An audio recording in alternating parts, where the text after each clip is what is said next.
പൂജിക്കണമെന്ന് പറഞ്ഞ ശ്രീകൃഷ്ണനെ വലിക്കുകയും JCB ഉപയോഗിച്ചിട്ട് കൊന്നിടിക്കുകയും ചെയ്താൽ എങ്ങനെയാ ദൈവഭക്തിയാവുന്നത്?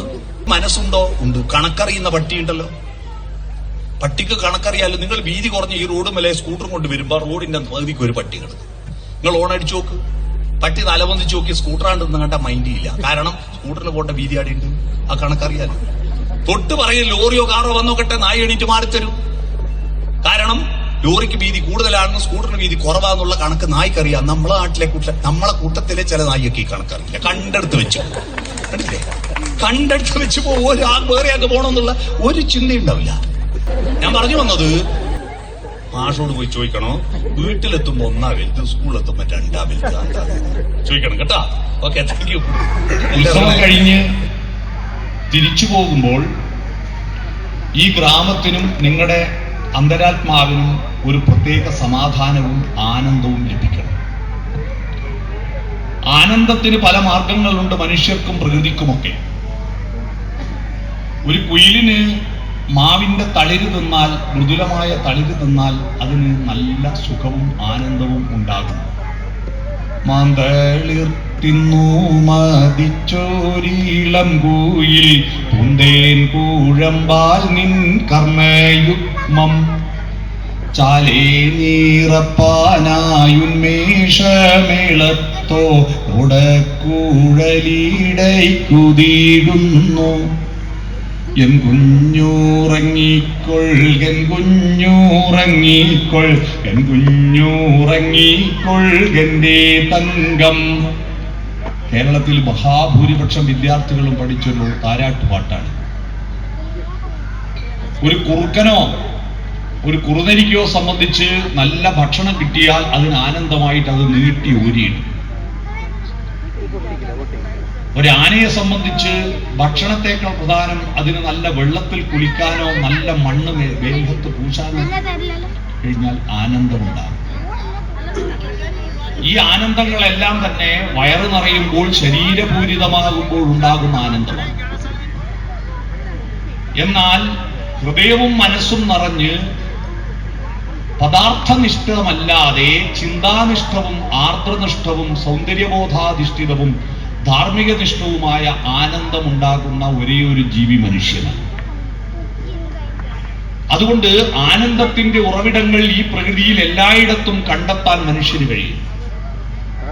മനുഷ്യൻ ഈ ഭൂമിയിൽ ഉണ്ടാകുന്നതിന് മുമ്പ് സൂര്യപ്രകാശവുമുണ്ട്, അന്തരീക്ഷത്തിൽ ആർദ്രതയുമുണ്ട്. ഈ ആർദ്രതയിൽ ഒരു പ്രത്യേക ഏംഗിളിൽ സൂര്യൻ ഉദിച്ചു അസ്തമിക്കുന്ന അവസരത്തിൽ ഒരു പ്രത്യേക ഏംഗിളിൽ സൂര്യൻ ഇങ്ങനെ ആ ഈർപ്പത്തിൽ, അന്തരീക്ഷത്തിൽ ഈർപ്പത്തിൽ തട്ടുമ്പോ ആ ഈർപ്പത്തിൽ ഉണ്ടാകുന്ന വൈബ്രേഷൻ, പ്രകാശത്തിന്റെ വികിരണത്തിലൂടെ 7 നിറങ്ങൾ ഉണ്ടാവുകയും മഴവില്ലുണ്ടാവുകയും ചെയ്യും. ഈ മഴവില്ലുണ്ടാകാൻ തുടങ്ങിയിട്ട് കോടാനുകോടി വർഷങ്ങളായി. ഈ ഭൂമിയിൽ വെള്ളവും ആകാശത്ത് സൂര്യനുമുള്ള കാലത്തല്ല മഴവില്ലുണ്ടായി. പക്ഷെ ആ മഴവില്ലിനെ നോക്കിയിട്ട് violet, IndiGo, blue, green, yellow, orange, red, VIBGYOR എന്ന് കണ്ടുകൊണ്ട് അതിന്റെ നിറങ്ങളെ വെച്ചുകൊണ്ട് മാരിവില്ലു പന്തലിട്ട ദൂരചക്രവാളം മാടി മാടി വീളിക്കുന്നതറിഞ്ഞില്ലേ എന്ന് പാടാൻ ആരുണ്ടായിരുന്നു? ഭൂമിയിൽ മനുഷ്യരുണ്ടാകുന്നതിന് എത്രയോ കോടി വർഷങ്ങൾക്ക് മുമ്പ് പൂക്കൾ ഉണ്ടായിരുന്നു. ആ പൂക്കള് അതിന്റെ ഇതളുകളെ നോക്കിയിട്ട് അതിൽ മഞ്ഞുതുള്ളിയിൽ സൂര്യകിരണങ്ങൾ തട്ടുമ്പോൾ ഒരു വജ്രക്കല്ല് തിളങ്ങുന്നത് പോലെ കണ്ടിട്ട് സൂര്യാംശുവോരോ വയൽ പൂവിലും വൈരം പതിക്കുന്നുവോ എന്ന് പാടാൻ യേശുദാസൻ.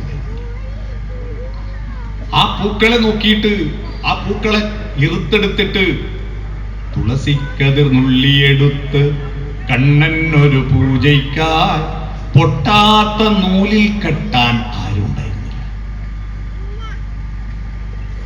ഈ കടലും കായലും ആകാശവും പുഴയും മലയും കൃഷിയും എല്ലാം ചേർന്നുകൊണ്ടുള്ള ഒരു സമഞ്ജസമായ ഒരു ആനന്ദത്തിന്റെ ലോകമുണ്ട്. ഈ ആനന്ദത്തിന്റെ ലോകം ആസ്വദിക്കാനും ആ ആനന്ദത്തിലൂടെ ഊർജം ശേഖരിച്ചുകൊണ്ട് പുതിയ പുതിയ ഭാവുകത്വത്തിലേക്ക് പോകാനും കഴിയുന്ന ഒരേ ഒരു ജീവി മനുഷ്യനാണ്. അതുകൊണ്ടാണ് മനുഷ്യന് മാത്രമേ ദൈവമുള്ളൂ. തിടമ്പുമായിട്ട് ആനകൾ തൃശൂർ പൂരത്തിന് എഴുന്നള്ളാറുണ്ടെങ്കിലും ഒരാനയ്ക്കും അറിയില്ല തന്റെ തലക്കുമേലിരിക്കുന്നത് പാറമേക്കാവിൽ അമ്മയുടെ തിടമ്പാണെന്നോ വടക്കുന്നാഥന്റെ തിടമ്പാണെന്നോ അതിനറിയില്ല. ഈ ദൈവങ്ങളുടെ പ്രത്യേകത എന്താണ്? ആരാണ് ശിവൻ? ശിവന്റെ തിടമ്പുമായി പോകുന്ന ആൾക്കറിയുന്നില്ല. ആരാണ് വിഷ്ണു എന്നറിയുന്നില്ല. ആരാണ് ഭഗവതി എന്നറിയുന്നില്ല. മനുഷ്യൻ ഇവിടെ വരികയും ഭാഷ കണ്ടുപിടിക്കുകയും വർത്തമാനം പറയുകയും ചിന്തിക്കുകയും തുടങ്ങിയതിനു ശേഷമാണ് പ്രകാശത്തെ ഉള്ളിൽ ഏറ്റുവാങ്ങാൻ തുടങ്ങിയത്. അതുവരെ പുറത്ത് പ്രകാശമുണ്ട്. പക്ഷിമൃഗാദികൾക്കെല്ലാം പുറത്ത് പ്രകാശം ആസ്വദിക്കാൻ കാണാൻ പറ്റും. അവർക്കെല്ലാം കണ്ണുണ്ട്. ആ കണ്ണിന് കൃഷ്ണമണിയുണ്ട്, ലെൻസുണ്ട്, റെറ്റിനയുണ്ട്. ആ റെറ്റിനയിൽ പതിയുന്ന ദൃശ്യങ്ങൾ എന്താണെന്ന് അവർക്ക് മനസ്സിലാവുകയും ചെയ്യും. പക്ഷെ അകക്കണ്ണെന്ന് പറയുന്ന ഒരു സാധനമുണ്ട്. കടമ്മനിട്ടയുടെ ഒരു കവിതയിൽ പറയുന്നു, കണ്ണു വേണം അകത്തും പുറത്തും. ആ അകത്തെ കണ്ണ് എന്ന് പറയുന്ന ആ അകക്കണ്ണിൽ നിന്നാണ് ദൈവമുണ്ടാകുന്നത്, ബാഹ്യക്കണ്ണിൽ നിന്ന്. ആ അകക്കണ്ണ് വളർത്തുമ്പോൾ ആ അകക്കണ്ണ് പുറത്ത് കാണണമെങ്കിൽ ഉള്ളിൽ വെളിച്ചമുണ്ടാകും. ഉള്ളിൽ വെളിച്ചമുണ്ടാകാനാണ് ഭാരതത്തിൽ ആദ്യത്തെ പ്രാർത്ഥനയുണ്ടായിരുന്നത്. ദൈവമേ എനിക്ക് ലോട്ടറി അടിക്കണമെന്നല്ല, ദൈവമേ എനിക്ക് എൻ്റെ കുട്ടിക്ക് ഫുൾ എ പ്ലസ് വാങ്ങി കൊടുക്കണമെന്നൊന്നും അല്ല. ഭാരതത്തിലെ ആദ്യത്തെ പ്രാർത്ഥന ഓം നമഃശിവായ, ഓം നാരായണായ, ഗംഗണപതിയേ നമഃ എന്നൊന്നുമല്ല. ആദ്യത്തെ പ്രാർത്ഥന അകത്ത് വെളിച്ചം തരുന്ന പ്രകാശമേ സൂര്യ വരൂ.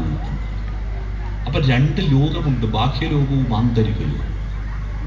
ഉള്ളിലെ ലോകം കാണുന്നതിനെയാണ് അതിന്റെ ഫിലോസഫി ദർശനം എന്ന് പറയുക.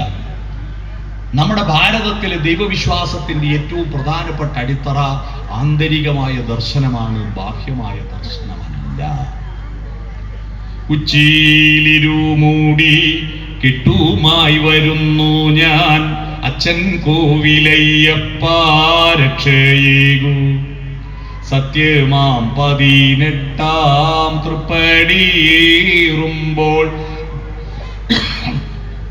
ദർശനം നൽകണേ തമ്പുരാനേ. ഇത് ദർശനമാണ്. യോഗപട്ടാസനസ്ഥനായിരിക്കുന്ന ധർമ്മശാസ്താവിന്റെ വിഗ്രഹം എന്റെ കണ്ണുകൊണ്ട് കാണാൻ കഴിയണമേ എന്നാണോ? വിഗ്രഹം എന്ന് പറയുന്നത് ഈ ദർശനത്തിന്റെ അടിത്തറ അറിയാത്ത അപ്രബോധികൾക്കുള്ളതാണെന്നാണ് കൃത്യമായി നിർവചിച്ചു വെച്ചിരിക്കുന്നത്. 4 തരം ദൈവപ്രാർത്ഥനകളുണ്ട്. അഗ്നിർദേവോ ദ്വിജാതീനാം മുനീനാം ഹൃദിദൈവതം പ്രതിമാം അപ്രബോധീനാം സർവത്ര സമദർശിനാം. അഗ്നിർദേവോ ദ്വിജാതീനാം, അഗ്നിയിലാണ് ദ്വിജന്മാർക്ക് ദൈവം. അവര് ഹോമം നടത്തും. ബ്രാഹ്മണർക്ക് അവർ ഹവിസ്സുകൾ അഗ്നിയിൽ സമർപ്പിച്ച് ഈ അഗ്നിയിലൂടെയാണ് അവർ ദൈവത്തിൽ കൊടുക്കുക. മുനീനാം ഹൃദിദൈവതം, മുനിമാർക്ക് ഹൃദയത്തിലാണ് ദൈവം, ബാഹ്യത്തിലല്ല, ആന്തരികമാണ്. ഇവിടുന്ന് അടുത്താണല്ലോ വടകര സിദ്ധാശ്രമം. ആ ആശ്രമത്തിലെ ശിവാനന്ദ പരമഹംസരുടെ സിദ്ധവേദം എന്നൊരു പുസ്തകമുണ്ട്. ആ പുസ്തകം വായിച്ചാൽ മനസ്സിലാവും. അന്തരാത്മാവിൽ ദൈവത്തെ കാണുന്നു, ഉള്ളിന്റെ ഉള്ളിൽ ദൈവത്തെ കാണുന്ന പുസ്തകം. പ്രതിമാം അപ്രബോധീനാം, നമുക്കിതൊന്നും അറിയില്ല. നമുക്കിതിന്റെ ഗഹനമായ ആഴങ്ങളിലേക്ക് ഇറങ്ങാൻ നേരമില്ലല്ലോ. എം.എൻ. പാലൂരിന്റെ ഒരു കവിതയുണ്ട്, എന്റെ ഗുരുവായൂരപ്പ നിൻ തിരുനാമം പാടാൻ എന്നുടെ നാവിനിടയില്ല, നിന്നെ സ്തുതിക്കാൻ എന്റെ കൈകൾ കൊഴിവില്ല, നിന്റെ നടക്കലുമിക്കരിക്കലി വിറ്റ് നടക്കലെനിക്ക് പണീൻ. പണ്ട് ഗുരുവായൂർ തൊഴാൻ വരുന്നവർക്ക് ഈ പേസ്റ്റും ബ്രഷൊന്നും വരുന്നതിന് മുമ്പ് അവർക്ക് പല്ല് തേക്കാൻ ഉമിക്കരിയും ഈർക്കലിയും വിൽക്കാൻ കുറെ ആൾക്കായിരുന്നു. പല്ല് തേക്കാൻ ഉമിക്കരി കാണാത്ത കുട്ടികളായി പതിവുണ്ട്. അതുപോലെ നാവ് പഠിക്കാൻ ഈർക്കലി. നിന്റെ നാമം പാടാൻ എന്റെ നാവിന് നേരില്ല, നിന്നെ തൊഴാൻ എന്റെ കൈക്ക് ഒഴിവില്ല. കാരണം നിന്റെ നടക്കൽ ഉമിക്കരി ഈർക്കലി വിറ്റ് നടക്കൽ എനിക്ക് പണി.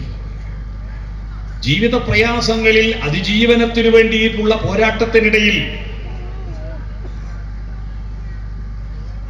ഈ ദർശനങ്ങളെ പറ്റിയൊന്നും പഠിക്കാനും ഉപനിഷത്തുകളും വേദങ്ങളൊന്നും പഠിക്കാനും സാധാരണ മനുഷ്യർ കേടുന്ന സമയം.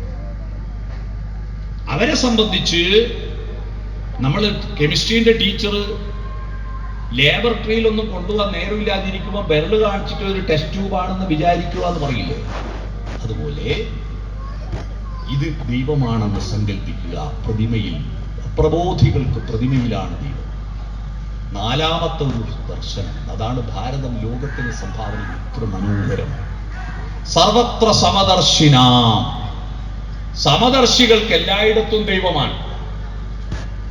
ആ ദൈവം സമദർശി, എല്ലായിടത്തും ദൈവത്തെ സങ്കല്പിക്കുന്ന ഒരു വിശാല കാഴ്ചപ്പാടാണ് ഭാരതം ലോകത്തിന് മുന്നിൽ സംഭാവന ചെയ്യുന്നത്. അതാണ് അദ്വൈതം. രണ്ടല്ല, ഒന്നാണ്. എല്ലാറ്റിലുമുണ്ട് ദൈവം. ആ ഒരു ദർശനമാണ് ശബരിമലയിൽ പോകുമ്പോൾ കാണുന്ന ദർശനം. വിഗ്രഹത്തിന്റെയും മേലെ, അതുക്കും മേലെ നമ്മൾ പറയാറില്ല, അതുക്കും മേലെ 2 ആഴ്ച മുമ്പ് മരണപ്പെട്ടു പോയ ജയചന്ദ്രൻ എന്ന നല്ല സംഗീത ചക്രവർത്തി ഭാവഗായകൻ, അദ്ദേഹമാണ് മലയാളികൾക്ക് സ്വാമി അയ്യപ്പനെ ഇത്രയും മനസ്സിന്റെ ആഴങ്ങളിലേക്ക് എത്തിച്ചൊരു മനോഹരമായ പാട്ട്.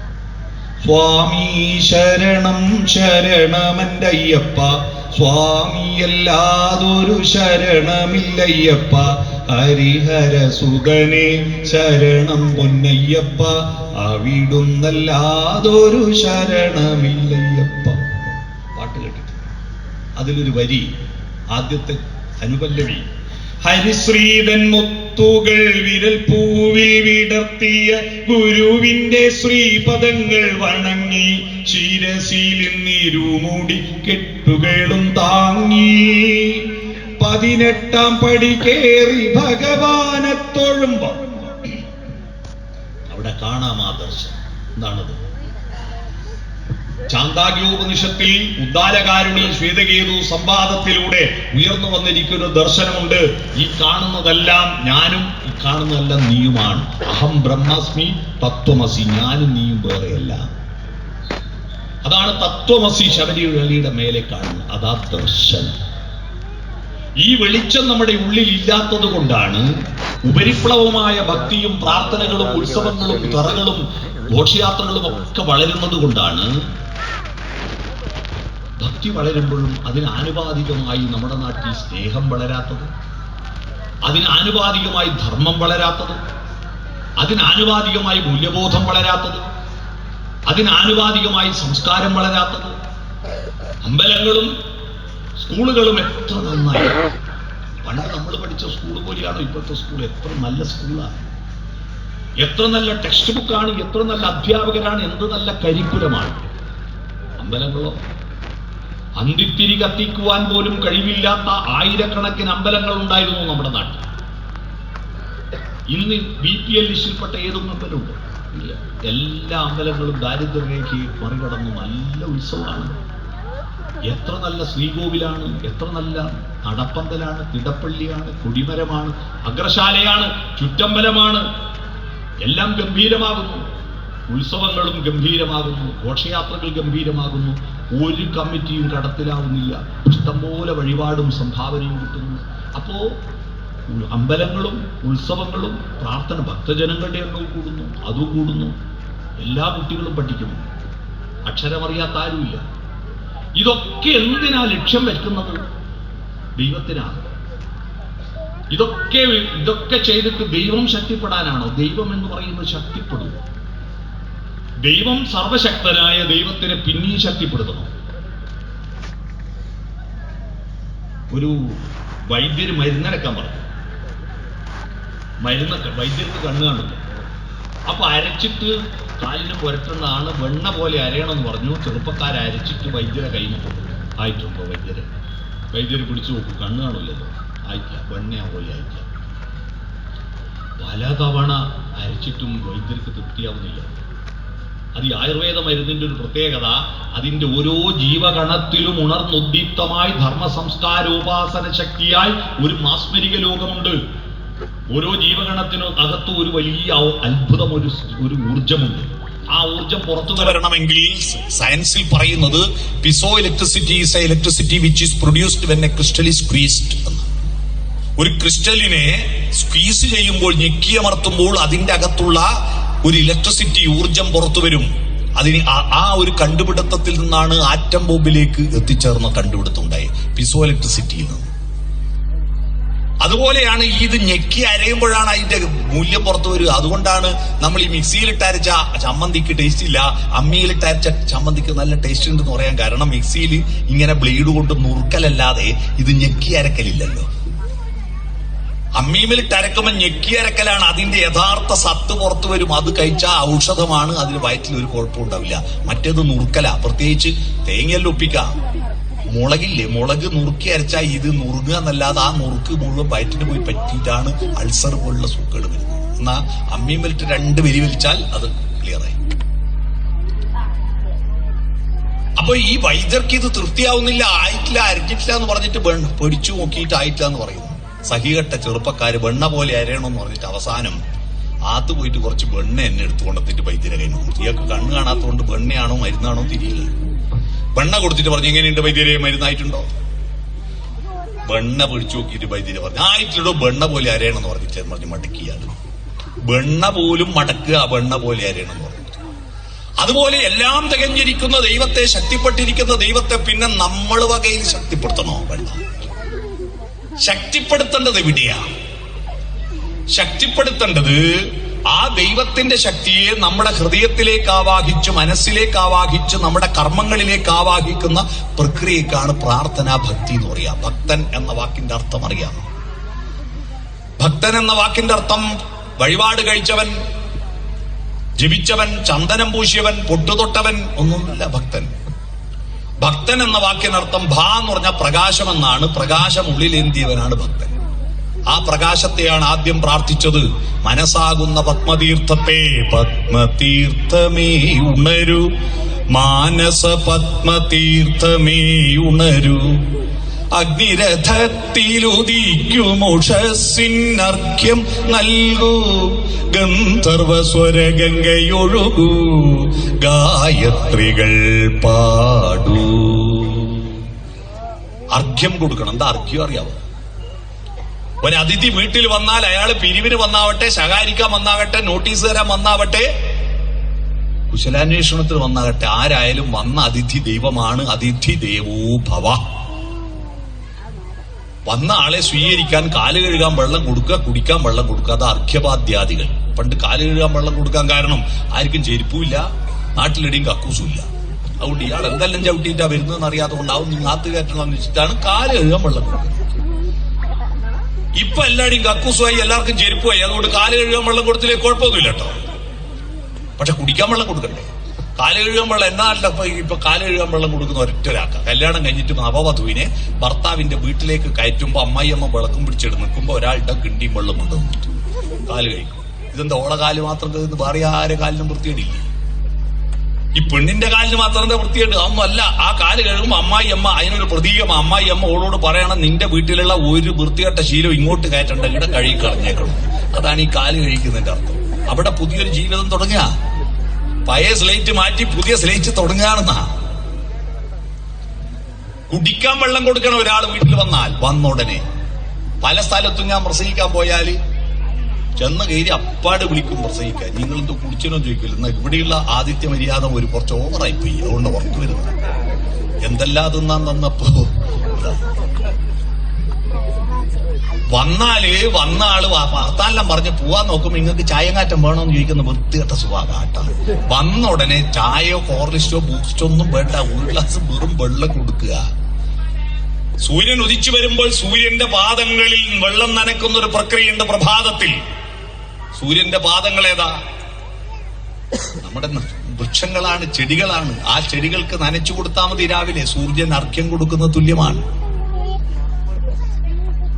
അർഘ്യം അഗ്നിരഥത്തിലുദിക്കുമുഷസ്സിനർഘ്യം നൽകൂ, ഗന്ധർവസ്വരഗംഗയൊഴുകൂ, ഗായത്രികൾ പാടൂ.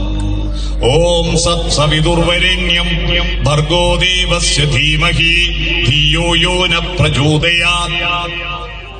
ഇതാണ് ആദ്യത്തെ പ്രാർത്ഥന. വേദങ്ങളുടെ മൂലമന്ത്രമാണ് സൂര്യഗായത്രി. ആ സൂര്യനെ നമ്മൾ വേണ്ടത്ര മൈൻഡ് ചെയ്യുന്നില്ല. ആ സൂര്യനെ പ്രാർത്ഥിക്കുന്നതിൽ നിന്നാണ് എല്ലാ ദൈവപ്രാർത്ഥനകളും ഉണ്ടായത്. അതുകൊണ്ടാ ശ്രീരാമൻ പോലും സൂര്യനെ പ്രാർത്ഥിച്ചത്. ശ്രീരാമൻ പ്രാർത്ഥിച്ചത് 3 ദൈവങ്ങളെയാണ്. നമ്മളെല്ലാം രാമരാമ ജപിക്കുന്നില്ലേ? എന്നാൽ രാമൻ പ്രാർത്ഥിച്ചത് 3 ദൈവങ്ങളെയാ. ഒന്ന്, വനയാത്രക്കിടയിൽ ശൃംഗിവേര രാജ്യത്തേക്ക് കടക്കണമെങ്കിൽ ഗംഗ കടക്കണം. ആ ഗംഗ കടക്കുമ്പോ ഗംഗയെ പ്രാർത്ഥിക്കുന്നു, പുഴയെ പ്രാർത്ഥിക്കുന്നു. ആ പുഴ രാമന്റെ ദൈവമാണ്. പക്ഷെ നമുക്ക് പുഴകൾ എന്ന് പറയുന്നത് മാലിന്യം ഒഴുക്കുന്ന അഴുക്കുചാലാണ്, അല്ലേ? എന്നിട്ട് വലിയ അമ്പലമൊന്നും പറയുന്നു. ഒരു പുതുമഴ പെയ്യുമ്പോഴേക്ക് പുഴയിലും തോട്ടിലും സകല കുപ്പിയും പ്ലാസ്റ്റിക് ഒഴുക്കി വിട്ടിട്ട് വലിയ വർത്തമാനം പറയും. പുഴയെ സ്നേഹിക്കണമെന്ന് പഠിപ്പിച്ച ശ്രീകൃഷ്ണ ഭക്തന്മാരും രാമഭക്തന്മാരുമാണ് ഇന്ത്യ രാജ്യത്ത് ഭൂരിപക്ഷം. പുഴയിൽ മാലിന്യം കലർത്തുന്ന മാവൂർ ഗോളിയർ-റൈൻസിനെതിരായി സമരം ചെയ്ത ആളാ ശ്രീകൃഷ്ണൻ, അല്ലേ? കാളിന്തിയിൽ വിഷം കലർത്തുന്ന കാളിയനെതിരായിട്ട് സമരം ചെയ്തില്ലേ കൃഷ്ണൻ? പുഴയെ സ്നേഹിക്കാൻ പഠിപ്പിച്ചില്ലേ? പർവ്വതത്തെ സ്നേഹിക്കാൻ പഠിപ്പിച്ചില്ലേ? കേരളത്തിൽ മഴ പെയ്യുന്നത് ദേവേന്ദ്രന്റെ കഴിവ് കൊണ്ടല്ല, യാഗം കൊണ്ടല്ല, പശ്ചിമഘട്ട പർവ്വതം ഉള്ളത് കൊണ്ടാണ് കേരളത്തിന്റെ കാലാവസ്ഥയെ നിയന്ത്രിക്കുന്നത്. അതുകൊണ്ട് പശ്ചിമഘട്ടത്തെ സംരക്ഷിക്കണമെന്ന് പറഞ്ഞ മാധവ് ഗാഡ്ഗിലില്ലേ? ആ മാധവ് ഗാഡ്ഗിലിന്റെ അതേ വർത്തമാനമല്ലേ അമ്പാടിയിൽ മഴ പെയ്യാൻ കാരണം? ദേവേന്ദ്രനല്ല. അതുവരെ ദേവേന്ദ്രന് പൂജ കൊടുക്കും ആളുകൾ. ഗോപന്മാരെല്ലാം ഇങ്ങനെ പാലും നെയ്യും മോരും എല്ലാം ഇങ്ങനെ കൊണ്ടുപോയിട്ട് ദേവേന്ദ്രൻ ഒഴിച്ചു കൊടുത്തിട്ട് ദേവേന്ദ്രൻ ഇങ്ങനെ സന്തോഷിക്കും. അങ്ങനെ സന്തോഷിക്കുമ്പോ ആകാശത്ത് നല്ല പെരുമ്പറ മുഴക്കും ദേവന്മാര്. ഇടി ദും ദും ദും ദുന്ദുബിനാദം നാദം നാദം ദും ദും ദും ദുന്ദുബിനാദം നാദം നാദം ദേവദുന്ദുഭീതൻ വർഷമംഗളഘോഷം ദും ദും ദും ദുന്ദുബിനാദം നാദം നാദം. ഇന്ദ്രധനുസ്സേന്തി വരുന്ന ഘനാഘന സേനകളെ വന്നാലും ഇതിലേ ദേവദുന്ദുഭീതൻ വർഷമംഗളഘോഷം. കൃഷ്ണൻ പറഞ്ഞു, പൊട്ടന്മാരെ, ദേവേന്ദ്രനൊന്നുമല്ല മഴ പെയ്യുന്നത്. അമ്പാടിയിൽ മഴ പെയ്യുന്നത് ഗോവർദ്ധന പർവ്വതത്തെ മേഘങ്ങളെ തടഞ്ഞു നിർത്തുന്ന ഗോവർദ്ധന പർവ്വതം ഉള്ളത് കൊണ്ടാ. അതുകൊണ്ട് പർവ്വതത്തെ പൂജിക്കണമെന്ന് പറഞ്ഞ ശ്രീകൃഷ്ണനെ ഭജിക്കുകയും JCB ഉപയോഗിച്ചിട്ട് കുന്നിടിക്കുകയും ചെയ്താൽ എങ്ങനെയാ ദൈവഭക്തിയാവുന്നത്?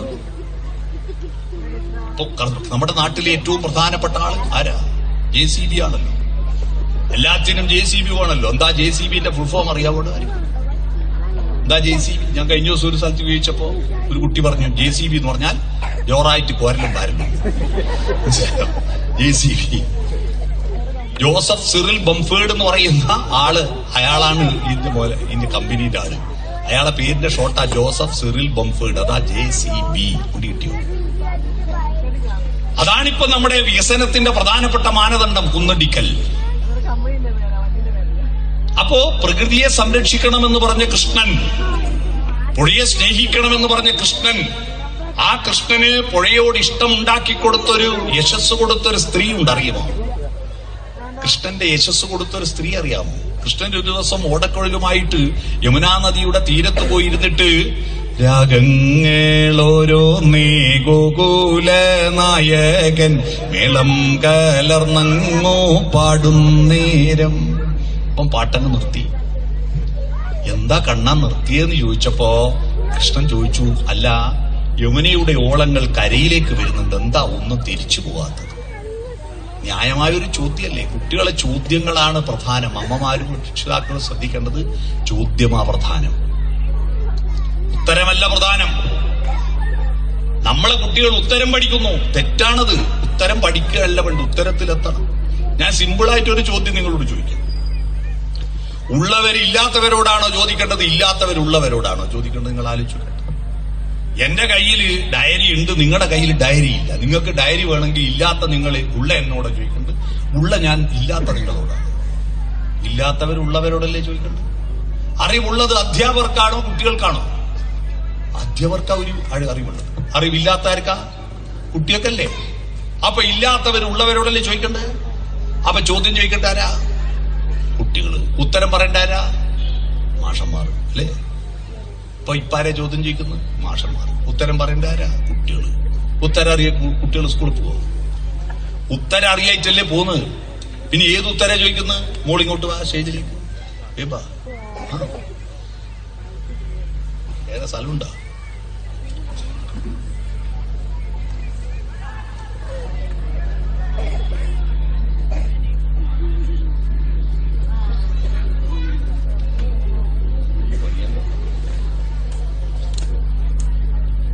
എന്താ മോളെ പേര്?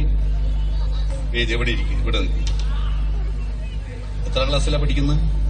3ാം ക്ലാസ്സിൽ. ഓള് കയറി വന്ന വകയിൽ എന്റെ പുസ്തകം കൊടുത്തു. എന്തിനാവോ ഏതിനാവോ ഞാൻ കൊടുത്തോണ്ടോള് വാങ്ങി അല്ലേ? എന്തിനാ വാങ്ങിയെന്നോളറിയോ? ഇപ്പോൾ എന്തിനാ കൈമ പിടിക്കുന്നത്? ഞാൻ ചോദിക്കുമ്പോ തിരിച്ചു തരാനല്ലേ? എന്നാ തന്ന് ഇയാളെന്നട പൊട്ടംകളി കളിക്കുന്നു തോന്നിയില്ലേ? ഇതാണ് നമ്മുടെ വിദ്യാലയങ്ങളിൽ നടക്കുന്ന. അധ്യാപകര് കുറെ ഉത്തരം കുട്ടികൾക്ക് കൊടുക്കും, കുട്ടികൾ വാങ്ങും. മാഷ് തന്ന വാങ്ങണ്ടേ? എന്തിനാവോ ഏതിനാവോ? എന്തിനാ വാങ്ങിയ? മാഷ് ചോദിക്കുമ്പോ തിരിച്ചു കൊടുക്കാൻ. എപ്പോഴാ മാഷ് ചോദിക്കുക?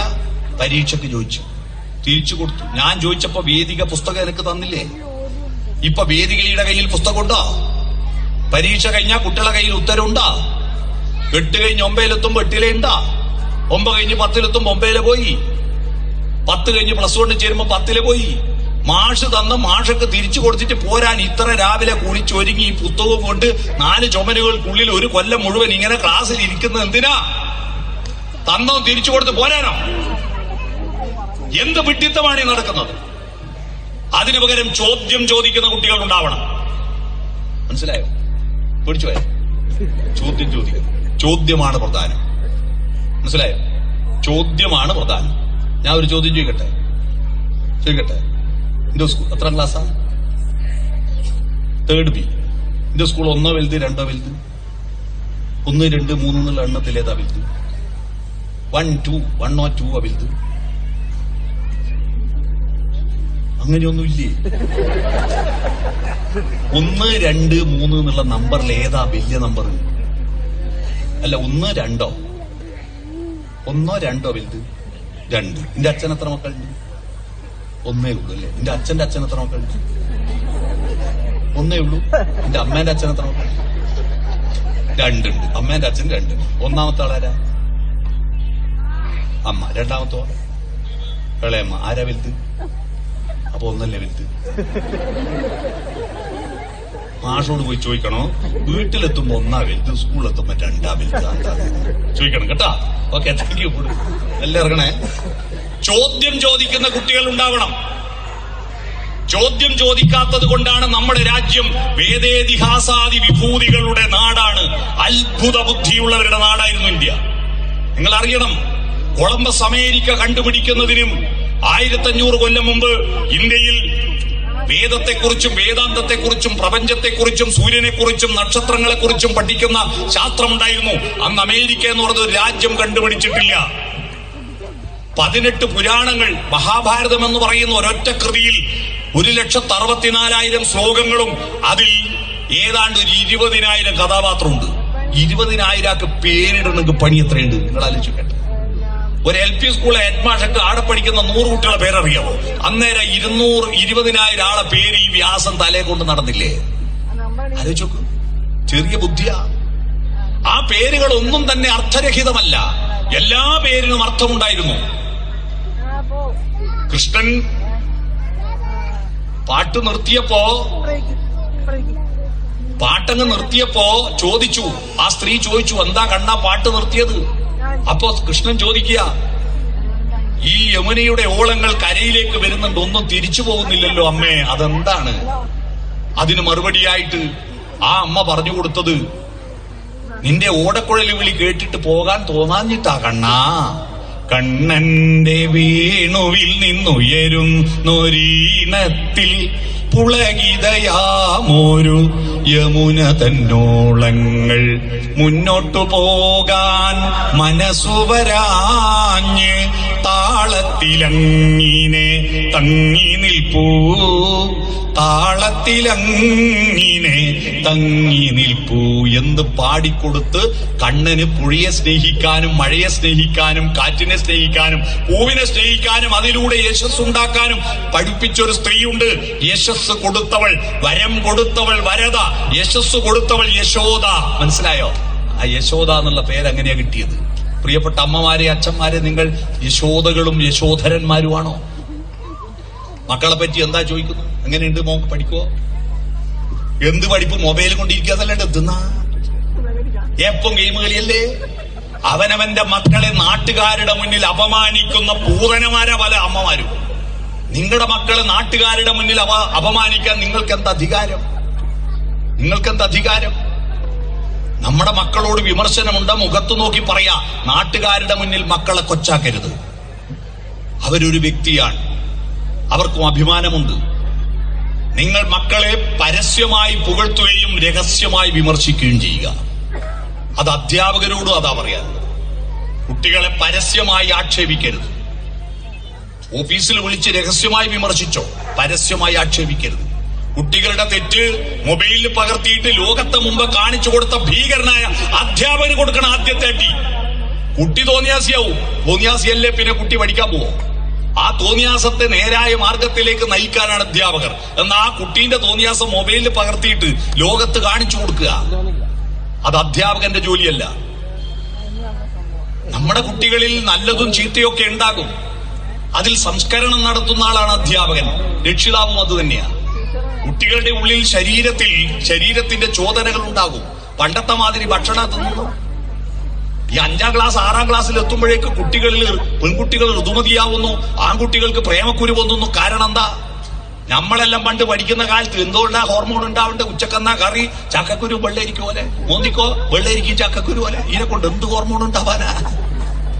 അതുകൊണ്ട് 10ാം ക്ലാസ്സിൽ എത്തുമ്പോ ലേശം ഒരു പ്രേമെല്ലാം വരുക. അത് തന്നെ പറയാൻ പേടിച്ചിട്ട് ആരാദ്യം പറയും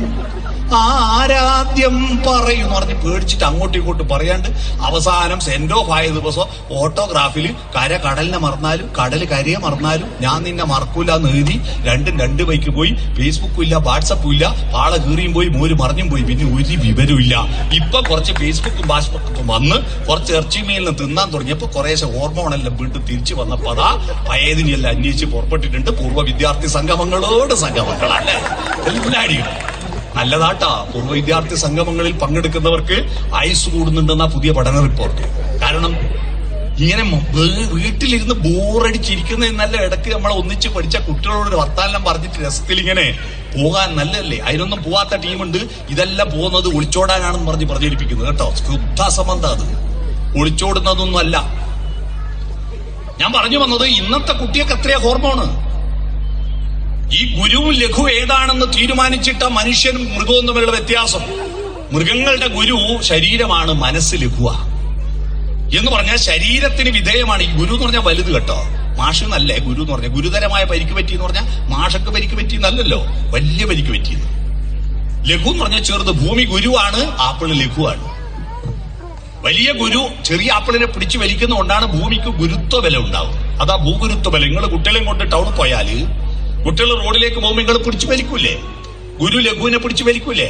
കുട്ടികൾ അനുസരിച്ച ഗുരുത്വമുണ്ട്, അനുസരിച്ചില്ല ഗുരുത്വക്കേട്. അതാ കുരുത്തക്കേട്. മനസ്സിലായി? ഗുരുത്വം എന്ന് പറഞ്ഞ സാധനം അറിയാം. വലുത് ചെറുതിനെ പിടിച്ചു വലിക്കുന്നു. മൃഗങ്ങൾക്ക് വലുത് മനസ്സല്ല, ശരീരമാ. എന്ന് പറഞ്ഞാൽ ഈ അമ്പലപ്പറമ്പിൽ ഒരു പശു വന്നാൽ അതിന് മൂത്രമൊഴിക്കണമെന്ന് ശരീരത്തിന് തോന്നിയാൽ ആടി ഒഴിക്കുവോ? ഒഴിക്കും. മനസ്സ് പറയോ വീട് ഒഴിക്കാൻ പറ്റൂലപ്പാ, ടോയ്ലറ്റ് നോക്കി പോണോ, അല്ലെ ആലെ പോണോന്ന് പറയില്ല. ആടെ വാലും വന്നിച്ചിടും, ആടെ വാലും വച്ച് മൂത്രയ്ക്കും ചാണുകിടൂ. പട്ടികൾ റോഡിൽ വെച്ച് മാല വേണ്ട, പന്തൽ വേണ്ട, നിശ്ചയം വേണ്ട, കല്യാണം വേണ്ട, ഒന്നും വേണ്ട, റോഡിൽ വെച്ചാണ് ചേരും. ശരീരമാണ് അവർക്ക് ഗുരു. അവരെ കുറ്റം പറഞ്ഞിട്ട് കാര്യമില്ല. മനസ്സ് ലഘുവ. മനസ്സെല്ലാം ഉണ്ട് കേട്ടോ. മൃഗങ്ങൾക്ക് മനസ്സുണ്ടോ? ഉണ്ട്. കണക്കറിയുന്ന പട്ടിയുണ്ടല്ലോ. പട്ടിക്ക് കണക്കറിയാലോ. നിങ്ങൾ വീതി കുറഞ്ഞ് ഈ റോഡ് മേലെ സ്കൂട്ടറും കൊണ്ട് വരുമ്പോ റോഡിന്റെ പകുതിക്ക് ഒരു പട്ടി കിടക്കും. നിങ്ങൾ ഓണടിച്ചു നോക്ക്. പട്ടി തലവന്നിച്ച് നോക്കി സ്കൂട്ടറാണ്ടെന്ന് കണ്ട മൈൻഡ് ഇല്ല. കാരണം സ്കൂട്ടറിന് പോണ്ട വീതി ആടിയുണ്ട്. ആ കണക്കറിയാലോ. തൊട്ട് പറയും ലോറിയോ കാറോ വന്നോക്കട്ടെ, നായി എണീറ്റ് മാറിത്തരും. കാരണം ലോറിക്ക് വീതി കൂടുതലാണെന്ന് സ്കൂട്ടറിന് വീതി കുറവാന്നുള്ള കണക്ക് നായ്ക്കറിയാം. നമ്മളെ കൂട്ടത്തിലെ ചില നായിയൊക്കെ ഈ കണക്കറിയില്ല. കണ്ടെടുത്ത് വെച്ച് കണ്ടില്ലേ? കണ്ടെടുത്ത് വെച്ച് വേറെ ആൾക്ക് പോകണമെന്നുള്ള ഒരു ചിന്തയുണ്ടാവില്ല. ഞാൻ പറഞ്ഞു വന്നത് മനസ്സു ലഘുവും ശരീരം ഗുരുവായ മൃഗമാണ്. മനുഷ്യൻ എപ്പോഴാ മനുഷ്യനായത്? ശരീരത്തെ പിടിച്ചു കെട്ടി മനസ്സിനെ ഉണർത്തുമ്പോഴാ മനുഷ്യനായത്. അതുകൊണ്ട് നമ്മളെ വീട്ടിലൊരു ചടങ്ങില്ലേ? നമ്മളെ വീട്ടിലൊരു പ്രസവിച്ച ആദ്യത്തെ ചടങ്ങ് 28ാമത്തെ ദിവസം ഒരു ചടങ്ങില്ലേ? അതിന് മുമ്പ് പണ്ടൊരു ചടങ്ങുണ്ടായിരുന്നു കേട്ടോ. ജനിച്ച ഉടനെ തേനും വയമ്പും നാവിൽ തൂകും വാനമ്പാടി എന്നൊരു പാട്ടിൽ ആ ചടങ്ങുണ്ട്. തേനും വയമ്പും. വയമ്പ് എന്ന് പറഞ്ഞാൽ പണ്ട് പ്രതിരോധ വാക്സിനേഷൻ ഇല്ലാത്ത കാലത്ത് ശരീരത്തിന് പ്രതിരോധ ശേഷി ഉണ്ടാക്കാൻ നല്ലതാ വയമ്പ്. തേന് ജനിച്ച ഉടനെ കുട്ടീന്റെ നാവിൽ തേന് പുരട്ടുമ്പോ മധുരം മധുരം മധുരം മധുരം മധുരാധിപതേ സകലം മധുരം. ഹായ്, ഈ ലോകം നല്ലതാണല്ലോ. First impression is the best impression. Hi, ഈ ലോകത്തെ അവൻ ഇഷ്ടപ്പെടും. മധുരമാണ് ഈ ലോകം. ആദ്യത്തെ തന്നെ അനുഭവം നല്ലതാണ്. ഇന്ന് ആരും തേനൊന്നും നാവിൽ വെച്ചു കൊടുക്കുന്നില്ല. പകരം ഒരു സൂചി കുത്തി വേദനിച്ച് first impression is the best impression. ഈ ലോകം മുഴുവൻ എന്നെ കുത്താൻ വന്ന കാലം മാറാ. അതുകൊണ്ടാണ് കുട്ടികളെല്ലാം ഇങ്ങനെ തുറച്ചു നോക്കുന്നത്. ഇവരെല്ലാം എന്റെ ശത്രുപക്ഷത്താന്നുള്ള മട്ടിൽ. കാരണം നമ്മൾ ഈ തേനല്ല കൊടുത്തത്. പിന്നെ 28ാമത്തെ ദിവസം ഒരു പേര് വിളിയുണ്ട്. 28ന്റെ കണക്കറിയോ? അന്ന് 29 28 കുളിയാ പോലും. അന്തായി 30 കുളിച്ചാൽ എപ്പോഴും അലിഞ്ഞു പോകും. 28 കുളി എന്ന് പറഞ്ഞാൽ നമ്മുടെ കലണ്ടറിന്റെ കണക്ക്. നമ്മളെ കലണ്ടർ അറിയാവോ? നമ്മൾ ഈ ചുമരുമ തൂക്കുന്ന കലണ്ടർ നമ്മുടെ കലണ്ടർ അല്ല. പോർച്ചുഗീസുകാർ വന്നപ്പോ കൊണ്ടുവന്ന കലണ്ടറാണ് നമ്മുടെ കലണ്ടർ, ഇപ്പൊ ഉപയോഗിക്കുന്ന കലണ്ടർ. അത് ബാങ്കിന്റെ കലണ്ടർ ആയാലും PK കൃഷ്ണന്റെ കലണ്ടർ ആയാലും എല്ലാം പോർച്ചുഗീസുകാർ കൊണ്ടുവന്ന കലണ്ടറാണ്. നമ്മളെ കലണ്ടർ 1200 കൊല്ലം മുമ്പ് കൊല്ലത്ത് വെച്ചുണ്ടാക്കിയ കലണ്ടറാ. അതുകൊണ്ടാ ഇത് കൊല്ലവർഷം 1200 വേണ്ട. കൊല്ലവർഷം എന്നറിയപ്പെടുന്നത് കൊല്ലത്ത് വെച്ചുണ്ടാക്കിയത് കൊണ്ടാ. അതിനു മുമ്പ് നമുക്ക് കലണ്ടർ ഇല്ല. അന്നുണ്ടാക്കിയ കലണ്ടറിന്റെ പേരറിയാവോ? നമ്മുടെ സ്വന്തം കലണ്ടർ അറിയാവോ? ആരും പറഞ്ഞാട്ടെ, മലയാളിന്റെ സ്വന്തം കലണ്ടറിന്റെ പേര് ആരെങ്കിലും പറയൂ? ആർക്കും അറിയില്ല അല്ലേ? ഒരു ക്ലൂ തരാം. പീലിയിലെ ഒരു പാടിയൊരു പാട്ട് പാടാൻ ഞാൻ. അതിലുണ്ട് കലണ്ടറിന്റെ പേര്. സംക്രമ വിഷു പക്ഷി സംവത്സര പക്ഷി പൊന്മണി ചുണ്ടിനാൽ കാലത്തിൻ ചുമരിലെ പുഷ്പപഞ്ചാംഗങ്ങൾ മാറ്റി. നീ എത്ര പുഷ്പപഞ്ചാംഗങ്ങൾ മാറ്റി. ചുമരുമ തൂക്കുന്ന എല്ലാ പുസ്തകരൂപം പഞ്ചാംഗം.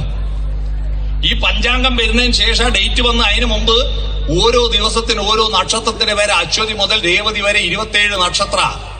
അപ്പൊ ഒരു കുട്ടീന്റെ ജന്മദിനം ആദ്യം വരിക 28ാമത്തെ ദിവസം അല്ലേ? അന്ന് പേര് വിളിക്കൂ. നക്ഷത്രം ആണ് നമുക്ക്. അതുകൊണ്ട് ഈ 50-60 വയസ്സ് കഴിഞ്ഞാൽക്കെല്ലാം 3 ജന്മദിനം ഉണ്ട് അവിടെ. നോക്കിക്കോ, ഒന്ന് മുനിസിപ്പാലിറ്റിയിലും പഞ്ചായത്തിലും രജിസ്റ്റർ ചെയ്ത ഒറിജിനൽ ഇംഗ്ലീഷ് തീയതി. രണ്ടാമത്തത് മലയാള മാസവും നക്ഷത്രവും. മേടമാസം മകനക്ഷത്രത്തിൽ എന്റെ അമ്മ പായസം വെക്കും. മൂന്നാമത്തെ ഏതാണെന്നറിയോ? LP സ്കൂൾ ഹെഡ്മാസ്റ്റർ നിശ്ചയിച്ചു തന്നൊരു തീയതിയുണ്ട്. അന്ന് പ്രസവിച്ചിട്ട് അതൊന്നും ആർക്കും ഓർമ്മയുണ്ടാവില്ല. എന്നെ സ്കൂളിൽ ചേർക്കാൻ വേണ്ടി തുടിക്കളം GLP സ്കൂളിൽ കൂട്ടിപ്പോയി അച്ഛൻ. നെട്ടൂർ കുഞ്ഞിരാം മാഷി ചോദിച്ചു, എപ്പാ നാരായണ ഇവനെ പെറ്റിന്? അച്ഛൻ പറഞ്ഞു, പെരളിമലക്ക് പൊനംകൃഷി നടത്തിയ കൊല്ലാ പെറ്റിന് മാഷി. അതേത് കൊല്ലാടെ പൊനംകൃഷി നടത്തിയ? കണ്ണവും പാലത്തിന്റെ കണ്ണടച്ചിട്ട് ഒരു വെള്ളപ്പൊക്കം ഉണ്ടായ കൊല്ലാ മാഷി. ഇതേടെ നയക്കുരി. അയാൾ എന്നിട്ട് നിശ്ചയിച്ചു, ജൂണിൽ സ്കൂളിൽ ചേർക്കണമെങ്കിൽ മെയ്യിൽ പെറ്റാലേ 5 വയസ്സ് കഴിയും. അതുകൊണ്ട് നിന്റെ ജന്മദിനം മെയ് 4 മാഷ് നിശ്ചയിച്ചത്. അതാ എന്റെ SLC ബുക്കിംഗ്. ഞാൻ ഫേസ്ബുക്ക് അക്കൗണ്ട് തുടങ്ങുമ്പോൾ ഡേറ്റ് ഓഫ് ബർത്ത് കൊടുക്കണ്ടേ? ഞാൻ മെയ് 4 കൊടുത്ത്. ഇപ്പൊ മെയ് 4-ാം തീയതി എനിക്കിങ്ങനെ വരും, ഹാപ്പി ബർത്ത്ഡേ ഹാപ്പി ബർത്ത്ഡേ. ഞാനത് മുഴുവൻ മരിച്ചുപോയ നെട്ടൂർ കുഞ്ഞിരാം മാഷയുടെ പാതാരവിന്ദങ്ങളിലേക്ക് ഫോർവേഡ് ചെയ്തു. കാരണം അത് അയാൾ നിശ്ചയിച്ച നക്ഷത്രമായിരുന്നു നമ്മുടേത്.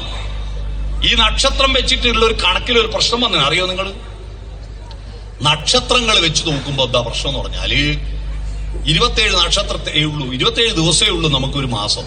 12 മാസവും 27 ദിവസവും കൂടി 324 ദിവസം എത്തൂ.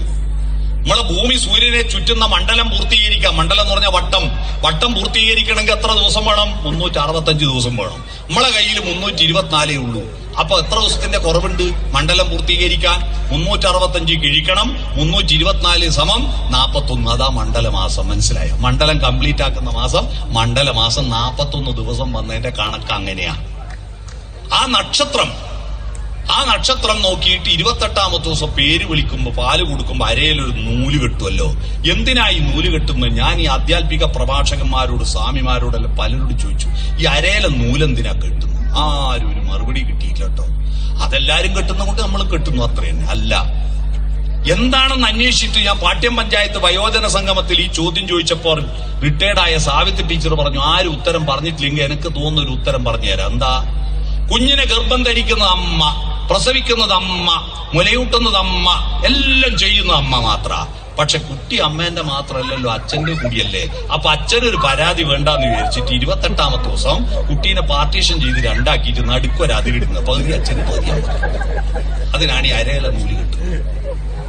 അതൊന്നുമല്ല, നൂലെന്ന് പറയുന്നത് ഒരു പ്രതീകമാണ്. നമ്മുടെ ഭാഷകളെല്ലാം ചിഹ്നങ്ങളെല്ലാം പ്രതീകമല്ലേ.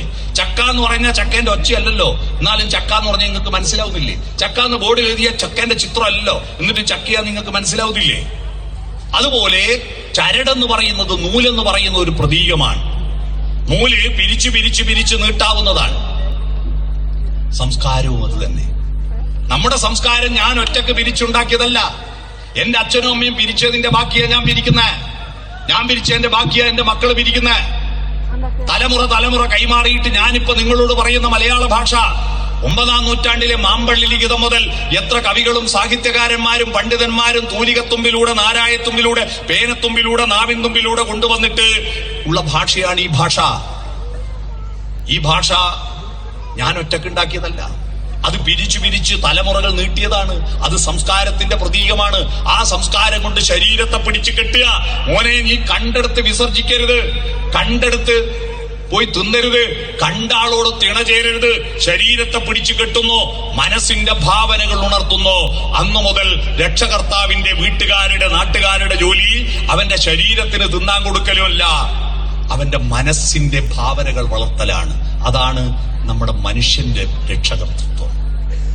ശരീരത്തിന് തിന്നാൻ കൊടുക്കുന്ന നട്ടക്കച്ചവട മനുഷ്യന് കൊടുത്താൽ ആടിനെ പോറ്റിയ ഇറച്ചി വെക്ക, കോയിനെ പൊറ്റിയ ഇറച്ചി വെക്ക, പശുവിനെ പൊറ്റിയ കറന്നു വെക്ക. നമ്മളെ മക്കളെ കറന്നു വെക്കാൻ പറ്റും. വിഷുവ വരാൻ പോകുന്ന മോനെ, ഇറച്ചിക്കെല്ലാം ഭയങ്കര ബലിയാ, നല്ലോണം തിന്നൂട്, ചന്തി മുതലേ ശരിയാലോ തിന്നൂട്. പറ്റുമോ? ഇല്ല, പറ്റില്ല.